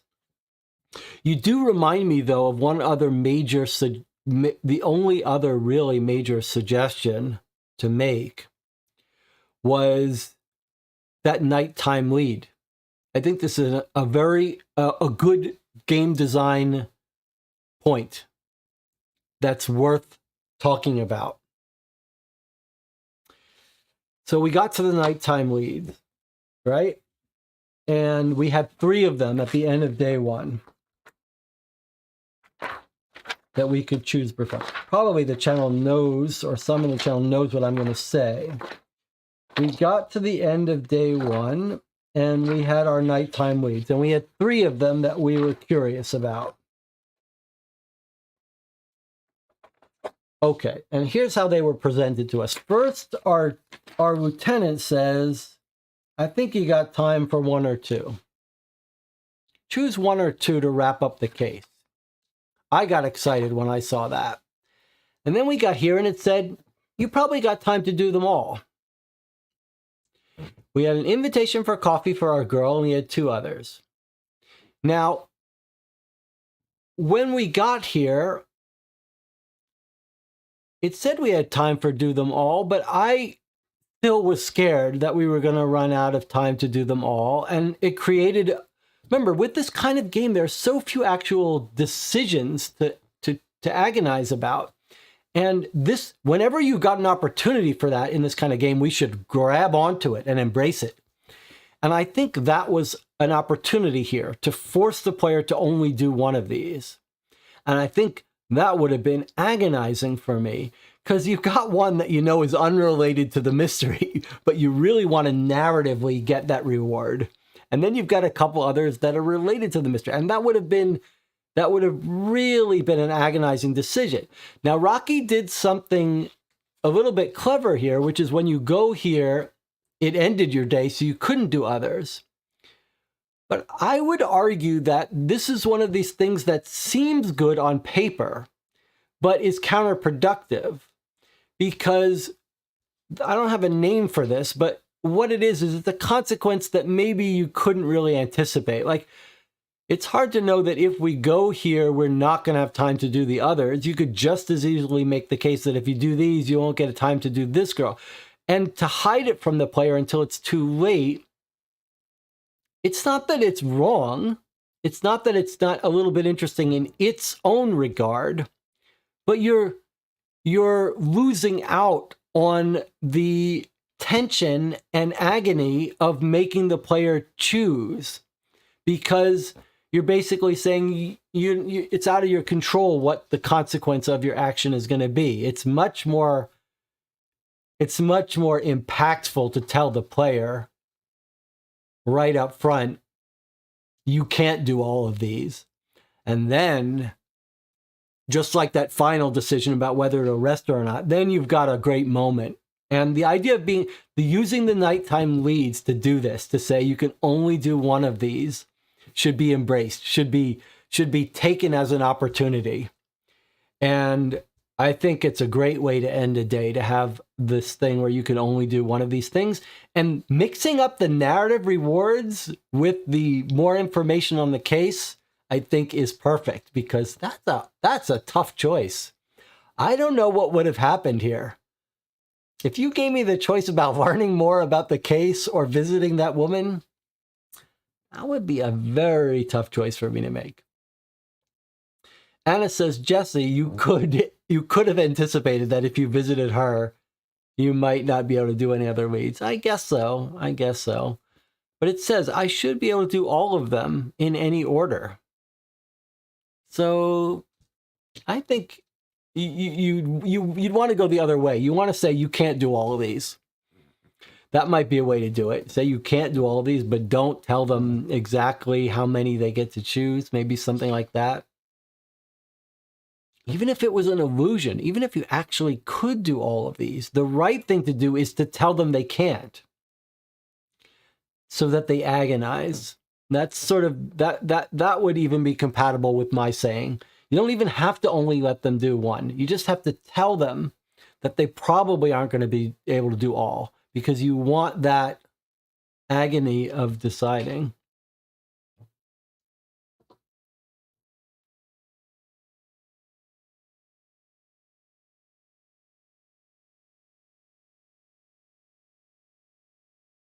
At the Despaminite is suggesting another way to do these things, these night leads. At the end of every lead, you could, and end of all these nighttime leads, you could say, if this is your first one, go to X.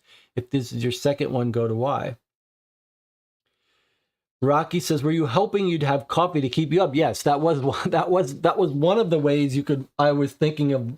I was not sure how to interpret this. Like, are we really going to get coffee here, and it would keep us up? So we should go here first, or is this really not going to be coffee, and so it's not going to keep us up? I was definitely. My decision was we'll do the one that seems most important, and then we're going right to her because we cannot risk getting too tired before we get to her.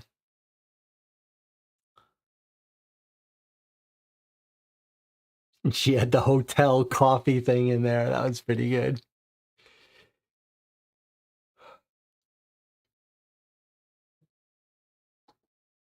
Any other thoughts, feedback for Rocky before we wrap this up? Really amazing. Can't wait. Can't wait to have other people play it.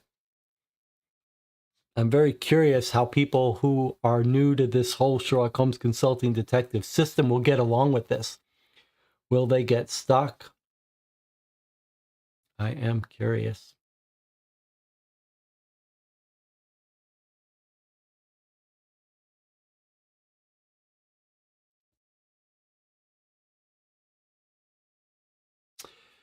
Rocky says, Rocky was saying it, a new idea about a kind of exhaustion system. I'm curious to hear about that. I think we should talk about it at some point. We might not do it tonight, but I am curious about this exhaustion system idea.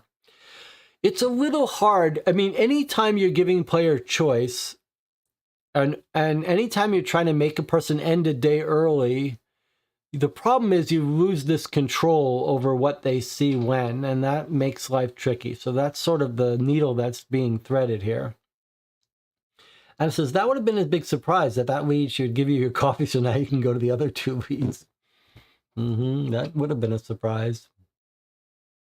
Well, Rocky should be incredibly proud of this achievement. The writing was really, really, really good. Not just the writing, but especially in the beginning, that whole procedural walkthrough of the scene felt quite special. It did make me feel like we were reading one of the Dennis Wheatley and crime dossiers, the Rufus Ray. Who was the writer of the Rufus Ray? Because I keep almost saying Claudia Craig, but that's not right. It was Helen Riley.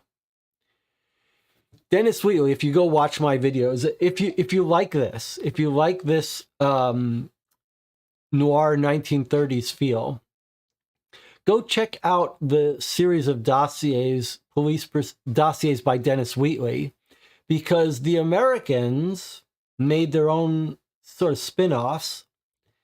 And Helen Riley is the police procedural writer in the 30s that they tasked with writing these American versions of the dossiers. And my favorite of the whole set, including the Wheatleys, was File on Rufus Ray, which is a police procedural that Helen Riley wrote. And it had that same feel of being like, you're just enjoying watching the police do their jobs well. And that's something we don't get too much these days, and I really appreciate it. Jonathan Warner says, good memory, Jesse. Well, I remembered that I was impressed by her writing. Helen Riley. We still have another book by Helen Riley, the one last dossier from the 30s we haven't played. File on Claudia Craig. Okay, and Rocky's telling us a little bit about his exhaustion system. You have a whole row of leads. Each new row you start, you fill in another exhaustion. Any nighttime leads loses 1 box of your exhaustion track. If you use 3 boxes, if you ever have to fill in your 4th box, you must go to sleep.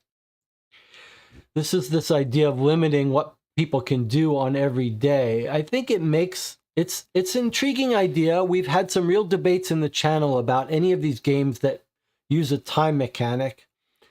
The one problem is just the fiddliness of it, but the second problem is worrying about, are people going to be forced to end day 1 and get to day 2? In this case, I think it might work okay.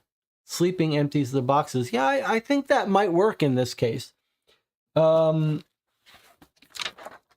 let's see. The problem with having time force them to day 2 is the conflict with what you expect them to do at the end of day 1.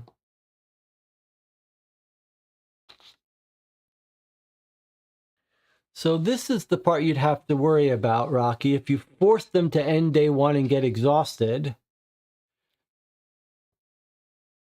you'd have to worry that they wouldn't have time, that they would somehow go down a path where they wouldn't have done this stuff. But I think that would work. You would just give them a demerit if they didn't get to it in time, and I think that would be reasonable. So I think that would work. I think we should explore this idea.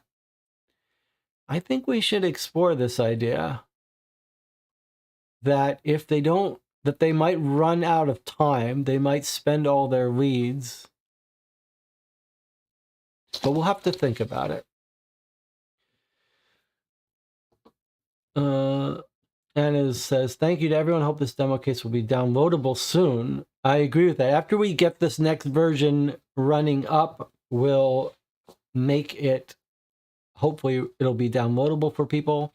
Anna says, when will Martinez case be playable?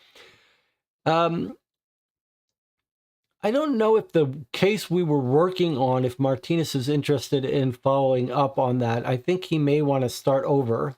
So that case may not be playable anytime soon, but my case will be playable very soon. I don't feel as good about it as I did before I started playing Rocky's case. I was feeling pretty good about mine. No, not so much, but it'll be a very different experience. My case will be available very soon, and because I know it, I can't really play it on the channel, so I am absolutely interested in playtesters playing through it on their own and reporting. So that will be available to download quite soon, in a week or 2. Well, what a pleasure. What a pleasure. What a surprise. What a delight. All right. Logan says you could play it. You'd have to do a lot of votes. I mean, I have thought about the idea that I could run it and let people decide what to do. I just don't know if that would move along at a speed that would be reasonable. Perry says, congratulations to Rocky and Jesse. I mean, really, all credit goes to Rocky here. Rocky's talking more about his exhaustion system. I don't mean to cut you off. I just think this is I'm very interested in hearing your thoughts about this and seeing how it goes and trying it. You could put it out for a bit, run through it to demonstrate it. Sure. All right, let's sign off here. Amazing experience. One of the highlights of my time on this channel. On Sunday, we'll be back to Dear Homes. I'm guessing we won't play anything between now and then because I'm going to try to get my case finished up, help Rocky do some tweaks to this one, just formatting wise, to get the demo ready. After February 11th is the deadline to turn in High and Low to this local game design contest. After that, I'm going to take a little breather and relaxation from that. And I think we'll probably play some more uptick on the rate of playing games on the channel and maybe catch up on some more games here played together. Thank you all for joining me. I'll see you next time.